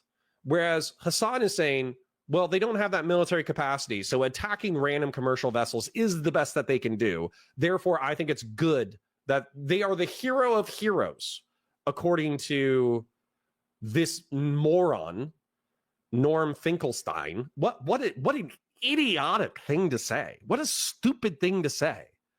This, if NATO responded to the Yugoslavian ethnocides with blowing up random commercial vessels, would they be the hero of heroes? What the hell are you talking about? The senility. I swear to God, it's just rich people with amnesia and 80 IQ ranting into microphones. That's why I want to do this job. I want to do this job because I know I'm relatively intelligent, and these people are crazy. They are crazy, and yet they're somehow popular. And I think it's literally they just have all the time in the world to yap into microphones, so eventually people start listening to them because they're like, oh, well, we put out enough content that there must be something to it. And so you have Norm Finkelstein calling the Houthis the heroes of heroes for blowing up random ships. What an idiot. Dave Usubiaga, our we need to get Razzle Cherry in chat so we can have two anti-Israel groypers hanging out together. Says in 1943 Warsaw Uprising, the Jewish terrorists rose up against the authorities and caused the obliteration of the Jewish ghetto. I believe they are viewed different than Palestinians. Why? Because they were probably attacking Nazi soldiers. Let's take a look at it. The Warsaw Uprising. A major event in World War II was a Polish resistance movement attempting to liberate Warsaw from Nazi occupation in 1944, led by Polish Home Army. The uprising lasted 63 days from 1st October to August 1st to 2nd October. Despite initial success in seizing parts of the city, the insurgents were ultimately crushed by German forces, with the city suffering severe damage and heavy casualties. Because they're in their home territory and they're resisting Nazi soldiers. This would be like if Hamas attacked IDF. Nobody cares when Hamas attacks IDF. That's fine. Did the Warsaw partisans, did they go into Germany and slaughter German civilians? Was that how they initiated contact? They went into Germany and they slaughtered 1,500 people. Is that what you're saying, David Usubiaga? Or do you have you been consuming so much content that Israel is uniquely evil in history to the point that you just assume that everything they do is bad? Is the word Nazi blocked by auto censor? Well, I mean, apparently not, because I can see that. Relatively intelligent for a Marine. We do need that qualifier. Bro, there's nothing the Warsaw Jews could have done to escape their fate. Palestinians are in a much different situation. I mean, seriously. They rose up against Nazi occupation. Yeah, does anybody... I don't know if chat cares, okay? I think that Israel has a right to exist, but if there's IDF forces that are in Palestine or in Gaza, in the West Bank, and then Hamas attacks armed, uniformed military forces, I don't think we care. I mean, like we care in the fact that war is bad, but do we care and think that Hamas is evil for attacking the people who are occupying their territory? I don't think so. I think it's specifically, I don't know, the sexual assault and the murder. I think that's the chief objection here. I mean, the first two examples, I definitely agree. I think it's psychotic to give the Houthis a peace prize. That's nuts. Why? Because what the fuck have they done for peace other than kidnap innocent civilians? What have they done for their own populace? As you said, the poorest country on earth. Port. That is a direct material. The Houthis have. What does this have to do with the river to the sea? Material consequences for Israel, as it has implemented a genocide. All right, let's give them a peace prize. Whatever, I don't care. Let's give them a peace prize. I think they deserve it. Yes, absolutely, without a doubt. Yeah. Wait, also, don't ask the unaffiliated prisoners who are held for a year, though, if they do. No, I don't. I think you're missing the broader. Conservatism says, I could be being autistic, but I don't think any country has a right to exist. Their legitimacy relies on many things, but enshrined rights ain't it. Yeah, I mean, all countries are social constructs, but I don't agree with you that I don't think they have a quote-unquote right. If you're using right as in a country just has to exist, I agree with you. Countries are established by people. Okay, so we have tribal groups that make a social construction that is a government that is supposed to serve the economic, social, political interests of the group with which it's established to govern. So I'm not saying that a government or a state has a right to exist, but I think that governance is a natural outflow of human civilization. And in that regard, there are different outflows with different ideological, how do I phrase this? Ideological tenets, ideological principles, and we can analyze those principles and argue which ones are better and which ones are worse. And I would say jihadist terrorism against random civilians is worse than mixed economy, capitalism, liberal democracy. That would be my argument. Point here, you're missing the forest for the trees. Right. Here, I'll give you a great example of this, by the way, because you spent a lot of time being like, the Houthis are bad, they're homophobic. I'm like, I'm sure they are. Holy shit. Also, Dan, it keeps switching back to me on my end. Sorry. Let's talk about the issue of the Nakba and stuff. Okay. Hold on. I know you keep saying, "Oh, it doesn't matter. This is boring." Whenever you come across a it's irrelevant, you have to admit and you wrong. just talk and talk and talk. It makes the video unwatchable. You said the Houthis are barbaric. They're all right. Hold up. Webmaster 4531 says, "What can Palestinians do to escape their fate?" Well, what I would say, this is my argumentation. I'm going to make a geopolitical argument. Geopolitics time, because these people have 80 IQ and they are difficult to watch, even though it's the most popular thing on the internet at this time. Israel. Maps. Okay. What I would argue is that every time the Palestinians have gone to war with Israel, they've lost more and more territory. So what I would argue is that in reference to Gaza, you can't get any smaller than Gaza, right? So I think the Gazan borders should be frozen as is where they are right now, okay? Then when it comes to the West Bank, see if we can find an outlay of the West Bank. There's an outlay of the West Bank somewhere in here where it effectively looks like almost like two faces, like carved out of Israel. And that's what like considered Palestinian territory. And it kind of cuts through Jerusalem. Like I think this highway is maintained by Israel so they can have access to Jerusalem because Jerusalem is a holy city. But I think Jerusalem is technically in majority like Palestinian territory, right? So what I would argue is Jerusalem is a site that's sacred to both Muslims and Jews. So I think they both need access. But I do think what Palestinians could do is they could take the West Bank border as it presently exists. They could take the West Bank border as it presently exists. They could take the Gazan border as it presently exists. They might even be able to make an argument that there needs to be a highway between the West Bank and Gaza that they have free travel through between those two territories. And then what I would say is we will stop attacking Israel if we get billions upon billions of dollars for development. I don't know if the Jordan River is salty or not, but I would put a bunch of water treatment facilities here in the, in the Dead Sea and the Jordan River. So you have like endless amounts of water. And then I would just pour billions of dollars into development. And then I would try to make heaven on earth in the remaining West Bank territory and the remaining Gazan territory. And that's what I would do. Because otherwise what's going to happen, if you don't freeze the borders at this current area, and if you don't prohibit future settlements with blessings from the United States, and if you don't focus on internal development, what's going to happen is Gaza is a pressure cooker and they're going to attack Israel. If they do it again, I think that Israel is already arguing that they can effectively ethnically cleanse this territory. They're going to use any future terrorist attack similar to October 7th as an excuse to ethnically cleanse Gaza. Then same thing with the West Bank. If you put these people in a pressure cooker and then you do a terrorist attack into Israel, they're going to use that as a geopolitical pretext in order to ethnically cleanse this territory as well. So unless you freeze the borders internally and develop, you're just going to get slowly ethnically cleansed. That's my assessment. It's a bad hand, but it's the only hand you have. Hasan just said the Houthis deserve the Nobel Peace Prize. Yeah, he's a moron. He's an idiot. The fact that he's a very popular political commentator defies the aims of our species. Sean Kaplan says, does it matter when the Islamic parts of the world hype them up during and after every defeat? Yeah, of course it matters. Dave Usubiaga says, I have read about Palestine. You have not read enough. Even on Zionism in the 19th century, Jews made up 1 to 3% of the population. From 1922, census Jews were 6% of the population. In 1936, they were 25% of the population. And so Dave Usubiaga, Israel is known for preemptive actions, not being attacked by Palestinians. Okay. And what are you going to do? You're asking me what the Palestinians should do.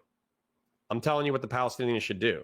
If they don't get the United States of America is not interested in Israel totally ethnically cleansing the West Bank and Gaza. It goes against our liberal sensibilities. And so if Palestinians want that territory to remain Palestinian, they need to negotiate those borders. And if you think that just, let them fight it out, they're going to lose. In a century's time, it will 100% be Israel. So your options are freeze the borders with America's backing and focus on internal development, or lose the war. Those are the two options. Commander Haircut says, I think the argument would be that Israel and the IDF would Russia hug them no matter what they do or where they went. I mean, that's entirely possible. It's entirely possible, entirely potentially true. So, hey, Trump is also unfortunately president. Yeah, and he's a Zionist. He doesn't care. Dave is just doing a credibility ad hom. Not sure who you're talking about, but that's okay. Big in Gaming says, why do you think they're moving to the Levant? That was happening in countries that might make Jews move there, just magic. If you're talking about like a rabid anti-Semitism being a push-pull factor for Israelis, yeah. You defend Israel when your Zionists hate you? Dave, you have to understand. There's ethno-supremacist Zionist freaks who think that God only communicates to the Jewish people. And then that's like 10% of the Israeli and Jewish population. And then there's everyone else.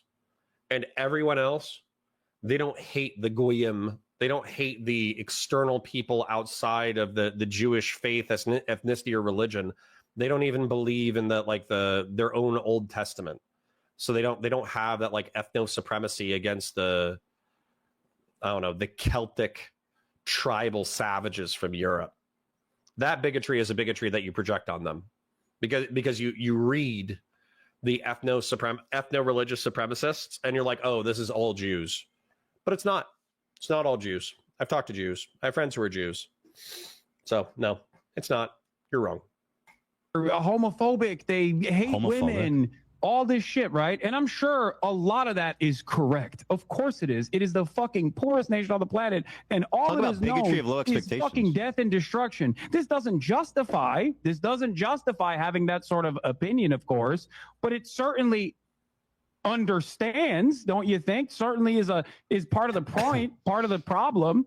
And the best possible way to probably get them to have a civil rights movement to give gays rights would probably be to stop fucking bombing them, as Joe Biden did and as Donald Trump has done.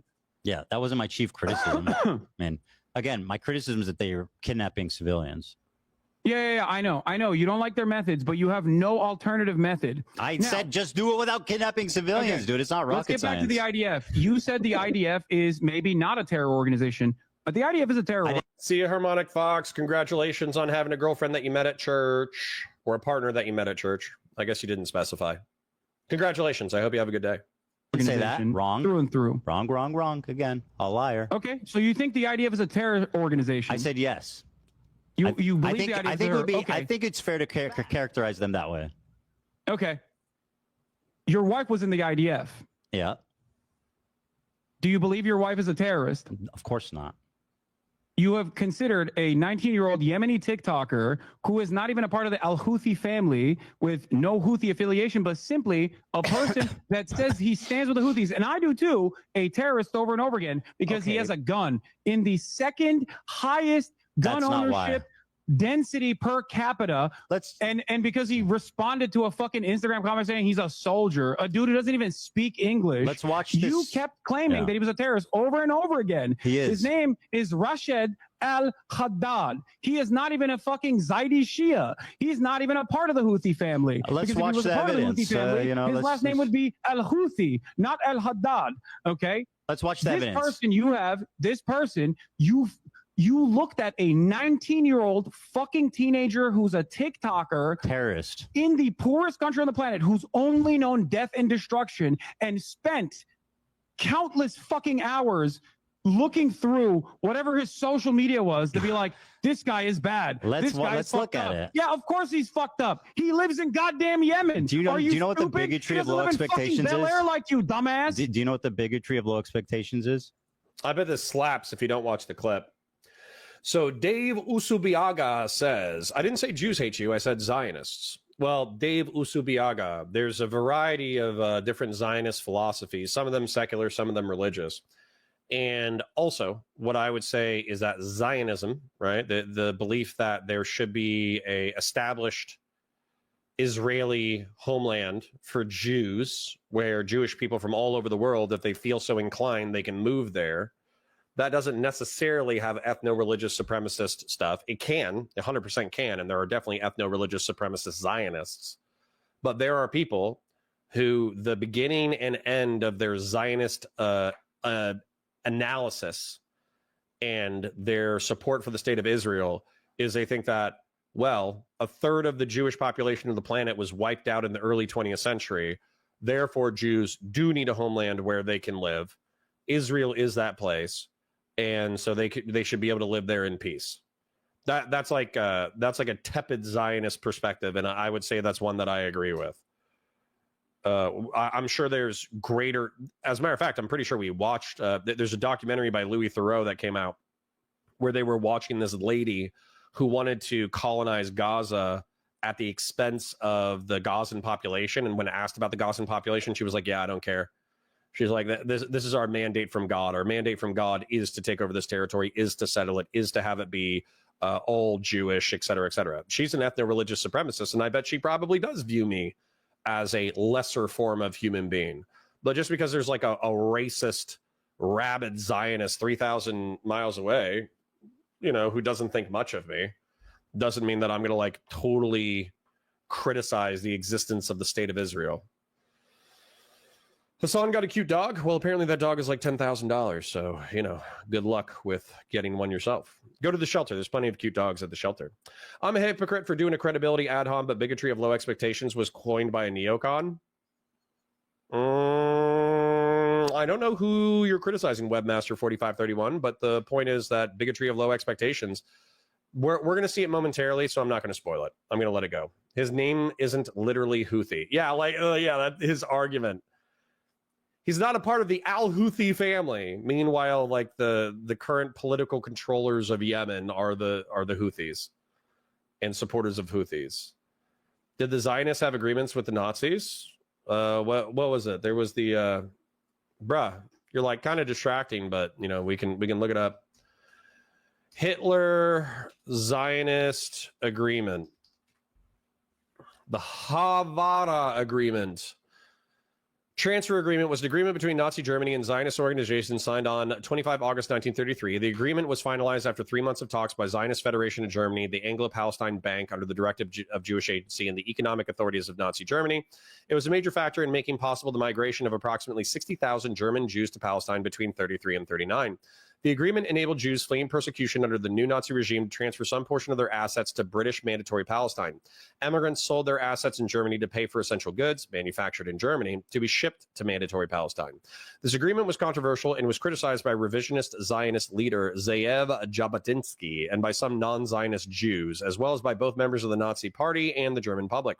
For German Jews, the agreement offered a way to leave an increasingly hostile environment in Germany for the Yishuv, the Jewish community in Palestine. It offered access to both immigrant labor and economic support for the Germans it facilitated. The emigration of German Jews while breaking the anti-Nazi boycott of 1933, which had mass support among Europeans. Now, my question that I would do is why... So here's my question. Maybe somebody in chat can answer it for me.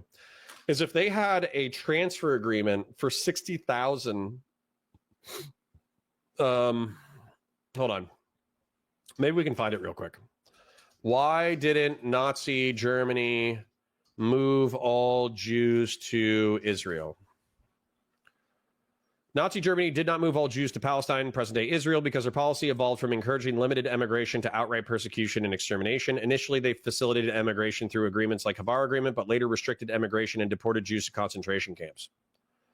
So it seems like they could have sent all the Jews to Palestine, but they just decided not to because they thought that they needed to wipe them out because they were such a threat to the world order. So... yeah. So we read the Havar Agreement. Did that change anything? Are we all now suddenly red-pilled because the Havar Agreement exists? Ethan is misusing the concept of bigotry at low expectations, pointing at a destitute, corrupt country where slavery is common, as he previously pointed out, is a far cry from the original meaning. Well, I think he's just saying that the Houthi pirate doesn't have to post on social media that he will impale all Zionists on a spike, right? So whereas Hasan does not have that standard, he's like, yeah, shitpost on Twitter about how you're going to impale all Israelis on spikes. You know, you grew up in a rough country. Did you see Tank versus Tesla video published on YT today? It got a World War II vet in it. I did not. I think one thing that Netanyahu takes advantage of is that most people who know what Zionism is classically don't associate it with a version of Zionism compelling the genocide. Yeah, I mean, that's true. No, USA, Canada, and Western countries are a really good fit for Jewish people. I don't know what you're saying, David Usubiaga. I do not know what you are saying. Yeah, the one guy segment. Yeah, it's my favorite too. We just have to take pauses every now and then in order to fight chat just because, again, I think Hasan Piker, I think he actually brings my IQ down.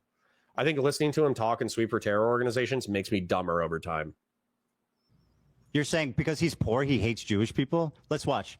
Ready? No, let me show you. It's not because he's poor that he hates Jewish people. It's because he lives in fucking Yemen. And in that part of the world, the only thing that people see is the dangerous conflation of Zionism and Judaism. I'm sure because the Yemenis, the fighter jets that blow up their fucking schools have a Star of David next to them. And when the Palestinians are kidnapped, when they're fucking forced to go through military trial detention, they get fucking Stars of David carved on their heads. Israel is the one that dangerously and falsely claims to be the nation state of Jews. Israel is the one that makes everybody think that this action, all of the action, the genocide that you called a genocide is actually being done at the behest of Jews. That's not true. Of course, for everyone Israel in that doesn't side claim of the they're doing world, it on behest when they of say Jews. Jew, it's interchangeable with Israel. Many of these people, including Do you think he's like Anne Frank? What? Do you think he's like Anne Frank? Oh, yeah, of course, absolutely. He has withstood genocide. He has withstood genocide by the Saudi government. Of course I do. I think that talk. Yeah, this is all, dude. I'm actually dumber. But let's let him go because I think we're all going to be more stupid.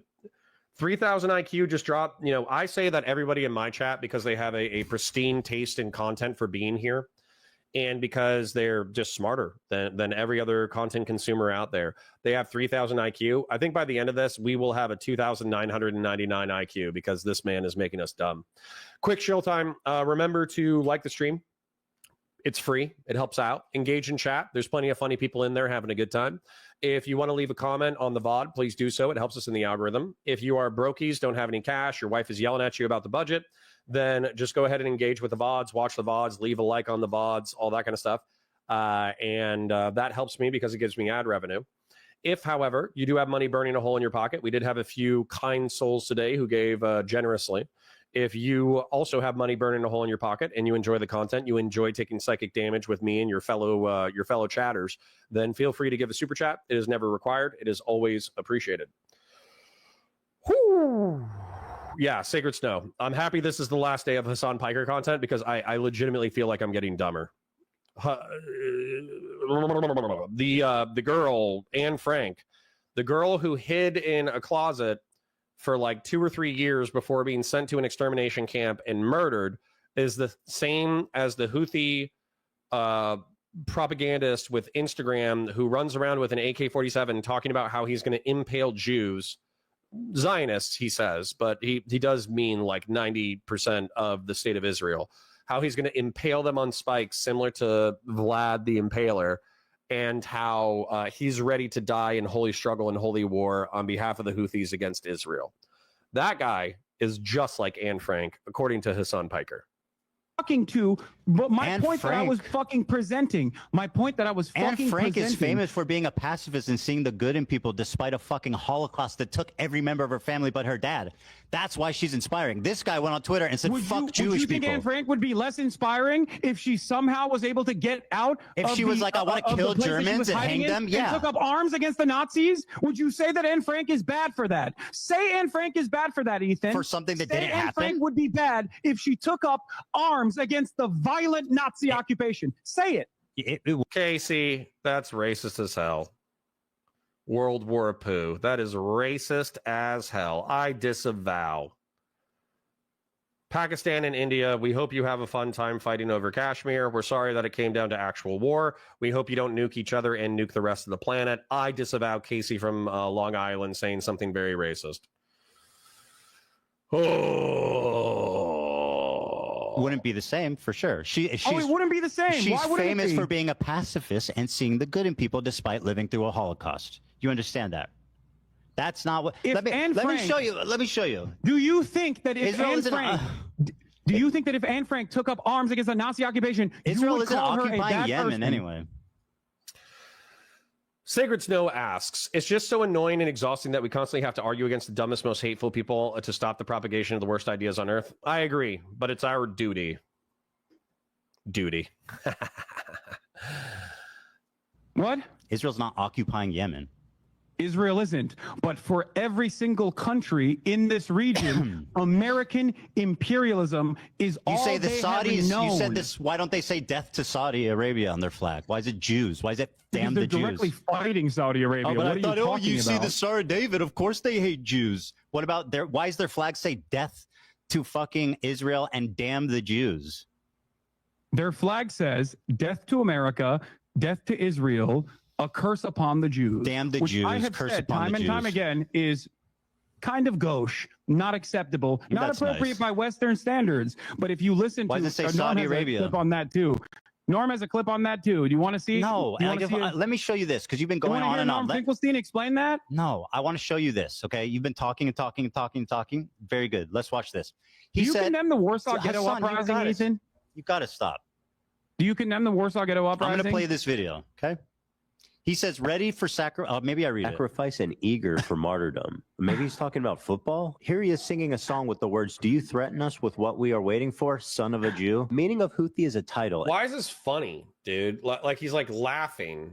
Maybe it's his chat. I'll go ahead and extend some charity to Hasan and say that it's funny. But ready for sacrifice and eager for martyrdom. So he's saying that he's ready to sacrifice his life in order to die. You know what? I'm not going to break it down in detail. I'll let you guys watch it.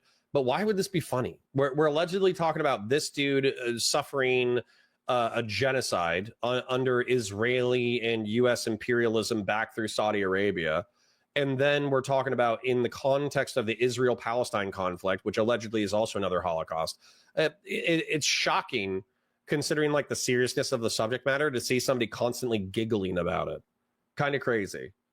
Maybe I read it. Sacrifice and eager for martyrdom. Maybe he's talking about football. Here he is singing a song with the words, "Do you threaten us with what we are waiting for, son of a Jew?" Meaning of Why is Houthi that is a funny? title, and it's not something to fear, but for the Jews. They are very afraid of this title. The execution we will carry out on all Zionists, with the lovely depiction of a man impaled through his asshole and out of his mouth with a pike, or how Hasan likes to say it, a pike for a cut. Okay, why would he retweet this article called "Houthis use social media to boost global prominence and support"? Israel falls. Wait for the new operation in Tel Aviv. The Jaffa drone, which no Israeli defense can stop. The ships we bombed and sank. I know the red arrow is supposed to be a cool military Hamas thing. This is a butt plug. Just saying. To every Zionist, I will put this into your stomach. And let me state the obvious. Jew and Zionist is clearly interchangeable to this guy. Okay, but hating Jews doesn't make you a Houthi. Are you a soldier? Yes. That seems pretty definitive. Why did he say yes? Why is this funny? I don't know why this is funny, and this is why I find Hasan Piker so utterly repulsive. Is he's smiling and laughing in the context of, just to summarize this for you, I'm sorry to take it down a serious turn, but I'm going to take it down a serious turn, okay? Hasan is giggling at a guy from Yemen saying that he's going to execute Zionists. Hasan Piker and all of his friends right here. Dude, I swear to God, I'm going to zoom this in for you. Hasan Piker and all of his friends say that 97% of people in Israel are Zionists. So by definition, by his own definition, you can slaughter civilians. Then not only that, he makes arguments that terrorists that already slaughter civilians, the Houthi pirates, that they are justified and deserve a peace prize. Like, why wouldn't I think that this guy is I'm just going to say it. I'm going to use profanity. He's a fucking terrorist. He's a supporter of terrorism. He thinks that killing civilians is okay. He thinks that bombing random commercial ships is okay. He thinks that kidnapping is okay. He thinks that assassination is okay. He thinks this is funny. The Crawling Chaos says, all right, I got to go. Have a nice day, y'all. Well, I don't know if it's because I said something, a little bit too serious, but this dude, he's not, in my opinion, he's not an American, okay? He doesn't believe in freedom of speech or freedom of conscience as a right because it's a good thing. He doesn't believe in limited self-defense because it's a good thing. He doesn't believe in limited government because it's a good thing. If he was put into power, he would be an authoritarian communist, 100%, where he would just rule through some like cringe Marxist-Leninist LARP of socialism. And then he only views like jihadist terrorism as the capacity to inflict damage on the American empire in Israel. This person, like, he's actually ideologically my enemy. He's not my countryman. We're not co-citizens in an equal project in which we have each other's like best interests at heart. That's not what's going on. This person is my ideological opponent, and he's a propagandist in order to radicalize Americans against their own country. He's actually evil. Like, he's unironically evil. He's looking at somebody talking about impaling Israeli civilians and shooting them with an AK-47, something that he thinks is potentially morally justifiable, and then he's laughing about it. Why would I not find this absolutely repulsive? Hasan has free speech rights. That's American. Good for him. And why he's still my ideological enemy. There's fascists in the United States. They're my ideological enemy. There's authoritarian communists in the United States. They're my ideological enemy. I'm saying that Hasan Piker and I have conflicting worldviews that are irreconcilable on how the world should be run. And he's evil. He apologizes for evil. He laughs at evil. He thinks it's funny. Are you a soldier?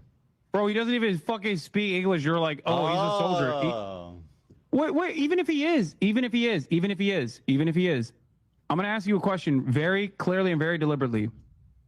If Anne Frank, just like Anne posted, Frank, by the way, if Anne Frank lived, if we had the internet during the time of the Holocaust, and Anne Frank posted about this is what we're going to do to the Nazis, would your analysis of Anne Frank change even a little bit, even an iota? Yes, of course it would, because she's famous for being a pacifist, not tweeting out death to all Zionists. She's famous for seeing the good in people, not fucking tweeting out that we want to nuke Israel. What do you mean? That one, because I would not give a fuck. I would be loud and proud going, hey, that's what she said. That's what we're going to do to the Nazis. Fuck yeah, girl. So after watching that compilation, you still agree that he's just like Anne Frank? Did you not hear what I asked you? I'm just summarizing. Yes. Okay, very good. Anne Frank died before she could resist. But if she did, I would never hold that against her. She was fucking killed in a concentration camp, you psychopath. But if she was exterminated with her whole fucking family. Her dad's the only one that survived and recovered her journal. Are you fucking mad? Either, Ethan, right? Would you hold that against her?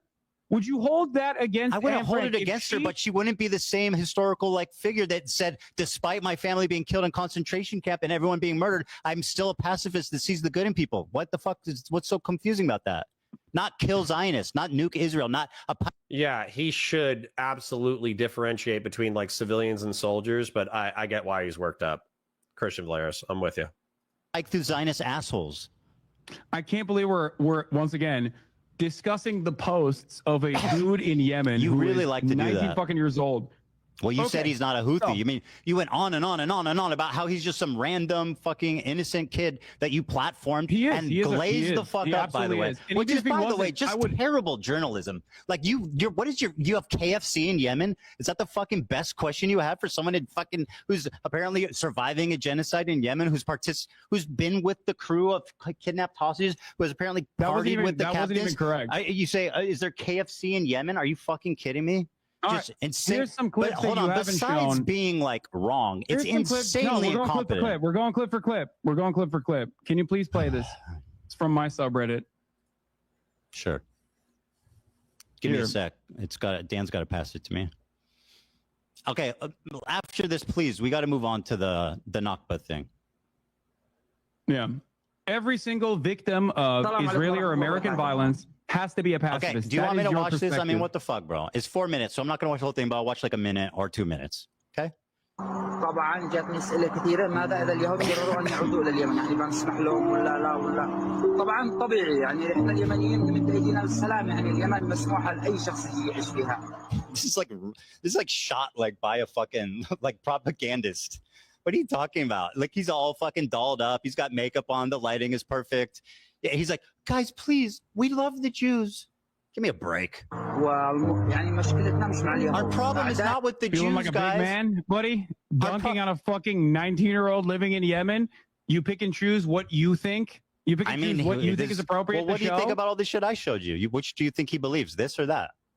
And by the way, even within the clip, I think Ethan is getting a little bit too worked up. He already says our problem is the Jews. Our problems are the Zionists.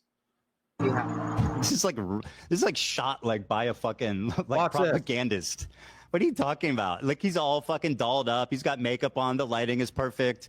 Yeah, he's like, guys, please, we love the Jews.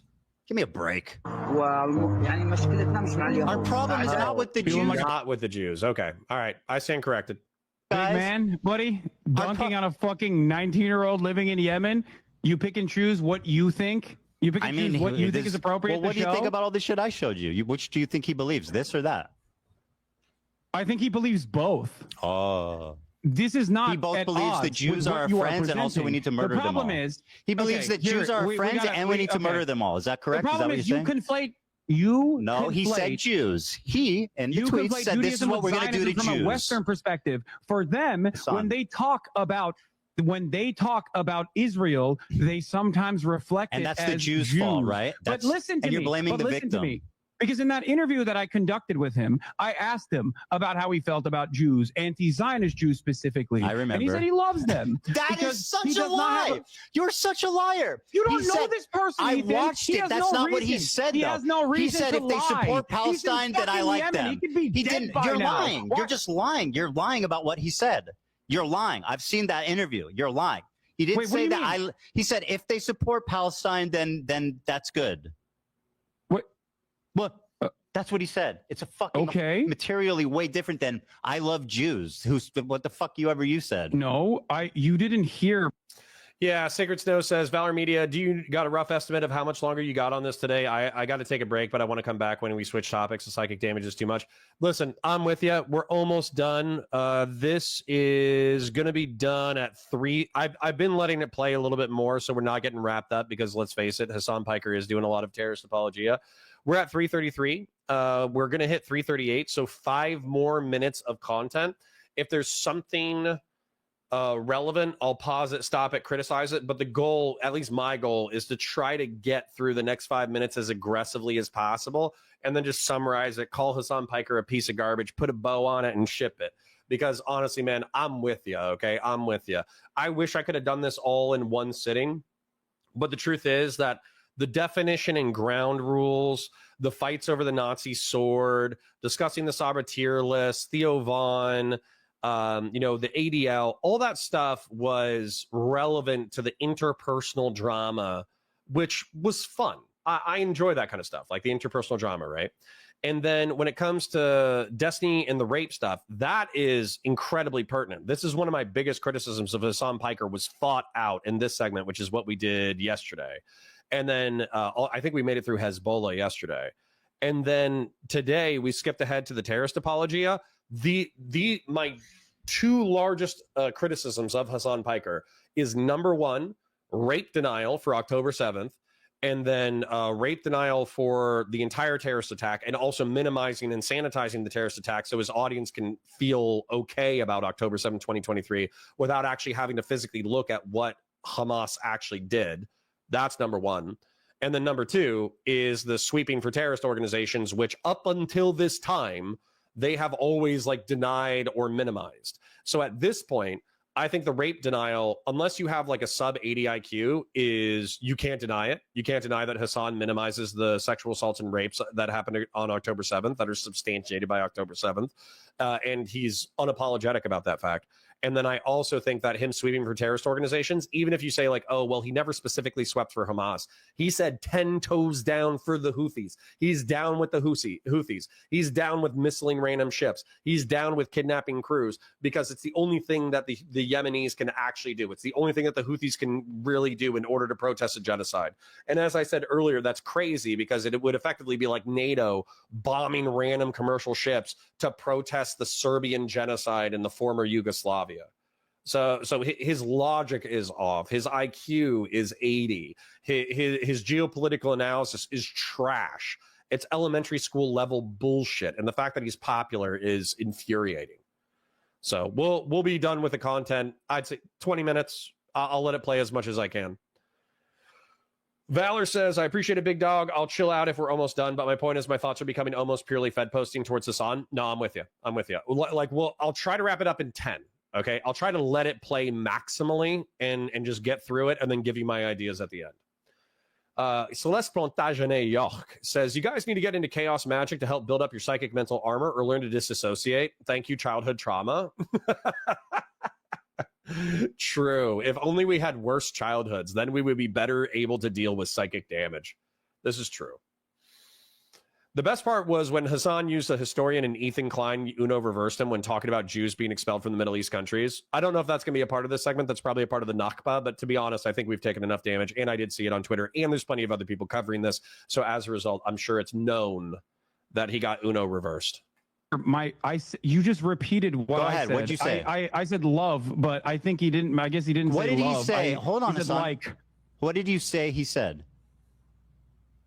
I said that I don't care what anyone's background is. I love them. Jew, Christian, Muslim, doesn't matter. If you are against Israel, I love them. That's what I said. He has no problem with Jews who are pro-Palestine. That's nowhere close to what you said. Dude. Well, you realize you were wrong. You got caught in a lie, so you're revising. It's fine. All right, let's move on to the Nakba thing. Dude, I don't care. We got to move on, bro. Ethan, listen to my words very carefully. If he had told me, okay, I hate all Jews unconditionally, I am an anti-Semitic person. He did tweet stuff like that. The conversation would go very differently. But even then, I probably wouldn't be as vicious as you literally said that on social media, or you want me to be, because I understand the material conditions and what Jews plays a role in people's recognition of the world. Nobody needs to fear but Jews. Like. He said, "I'm going to shove my gun and kill Jews." What? No, he didn't say that. I'll play it again. You want me to play it again? Oh, God. Okay, dude. You just play the fucking clip then. God damn it. Just play the clip. He said Zionist, but play the fucking clip, Ethan. Yeah. I'll play it. Play the clip I sent you without fucking complaining. No, dolled up. But you want me to watch your clip? I thought, no, we're going to watch my clip. No, play the fucking clip I sent you. By the way, is this, I don't know if this music's claimed, by the way. We can. It doesn't. It does matter, unfortunately. You're on Twitch where stealing content is fucking regular, but on YouTube, there's standards. Yeah. Got him. God forbid. Someone might copy strike you. And then their lawyers might demand erroneous. All right, so hold on. David Usubiaga, I wanted to address this. Israeli television has already pointed out that claimants of the sexual assaults on October 7th are overblown. Israel is constantly propagandizing, just remember. Dave Usubiaga, you missed the segment yesterday. So in this segment, they talk about that explicitly. And Ethan Klein brings up 7 different complainants of sexual assault. Then there's who is it? Amit Susant, or whatever her name is, who was sexually assaulted while in captivity. So that's like 7 or 8 people who have all come forward saying that they were sexually assaulted on October 7th. And then we have probably 900 dead civilians, some of them with like burnt and stabbed genitals. And then we also have, what else? So you have to figure that there's some of them that were probably sexually assaulted. Then, what was the other thing that we did? There was some other like math factor that we were doing in order to try to figure out what we thought was approximately appropriate. However, the point is, sexual assault 100% did happen. It might not have been as widespread as initially reported, but it 100% still happened. It was 100% unpunished by Hamas. And who cares? Like Hamas, if there was like, let's say there were 900 people killed and there was 10 cases of sexual assault. Let's say it's just the 7 who came forward and another 2 or 3 that we missed. Well, if there's 10 rapes that Hamas did and they don't punish the people who commit rape while they're conducting a military intervention into Israel, and then they slaughter civilians intentionally where they murder men, women, and children, that organization needs to be torn down root and branch. It doesn't matter to me. I think we can probably infer that it was dozens, if not like 100 sexual assaults related to October 7th. But if you don't want to do the inference, you just want to go off of what we can provably assert, it's still a dozen. And if it's a dozen and Hamas doesn't punish it, they deserve to die. It's just that simple. Webmaster4531 says, come Ethan, the guy is younger than 25 and around the age your wife was in the IDF. Why can she grow up and change, but not him? He can grow up and change. But right now, he's a Houthi. What does that have to do with anything? Does it matter to you that Christians are also Palestinians? No. Why are we not covering the real news? New Pope? Because I don't care. I'm going to be real. I saw people doing like white smoke. Another guy to run that organization. Awesome. Cool. Dave, I'm just going to ignore you so we can get through the content. No offense. We can talk when we're done. Which you admitted is sometimes warranted. Where's the link Mr. Fair Use? Mr. Fair Use. Yeah. Do you know what fair use is, you fucking moron? It's using it fairly. There's a big difference between... No, I know. Fair use is when you get mad at Redditors criticizing you, so you fucking... you get of course your I care about my monetization status. Sue them and make demands about how they have to fair use, release information about their all right, about their let me play this for a minute and then we'll move on. All right, play.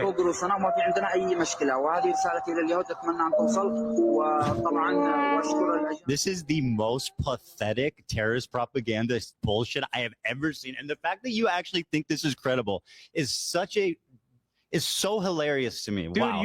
Let's keep it going. Man, no, I love this. This is great. Let him. All right, just keep playing it. Keep playing it. Yeah. Sorry. I'm trying. I don't know where the audio went. Oh, why was it? Sorry, hold on. I pulled it back up. Taylor Lorenz tweeted, what's so crazy is that we tried to nab an interview with Rashad, the Yemeni teen who went viral for WAPO before Hasan the Hun got the scoop. Ethan continues to chastise Hasan for legitimate journalism and an interview that half of MSM was chasing. Taylor Lorenz is also a effing moron. Okay, Taylor Lorenz was glazing Luigi Mangione, the person who murdered the United Health CEO, which, by the way, there's a immoral argument for that, which is effectively that United Health knowingly denied claims in hopes that people on its rolls would either cancel their coverage and get new health insurance, or they would die before they receive treatment. That's evil, beyond evil, if accurate. And that person, allegedly, the CEO that piloted that program, was allegedly the person who created like an auto denial system where even valid claims would be auto denied, so people had to reapply. If that's true, that's like evil and deserving of punishment. Okay, like deserving of serious like fines, breaking up the health carrier, et cetera, et cetera. Now you can understand the rage. You could even understand potentially homicide. That doesn't mean you glaze the murderer, right? Just because you understand somebody's motivations doesn't mean you turn around and go, "Oh yeah, he's based actually."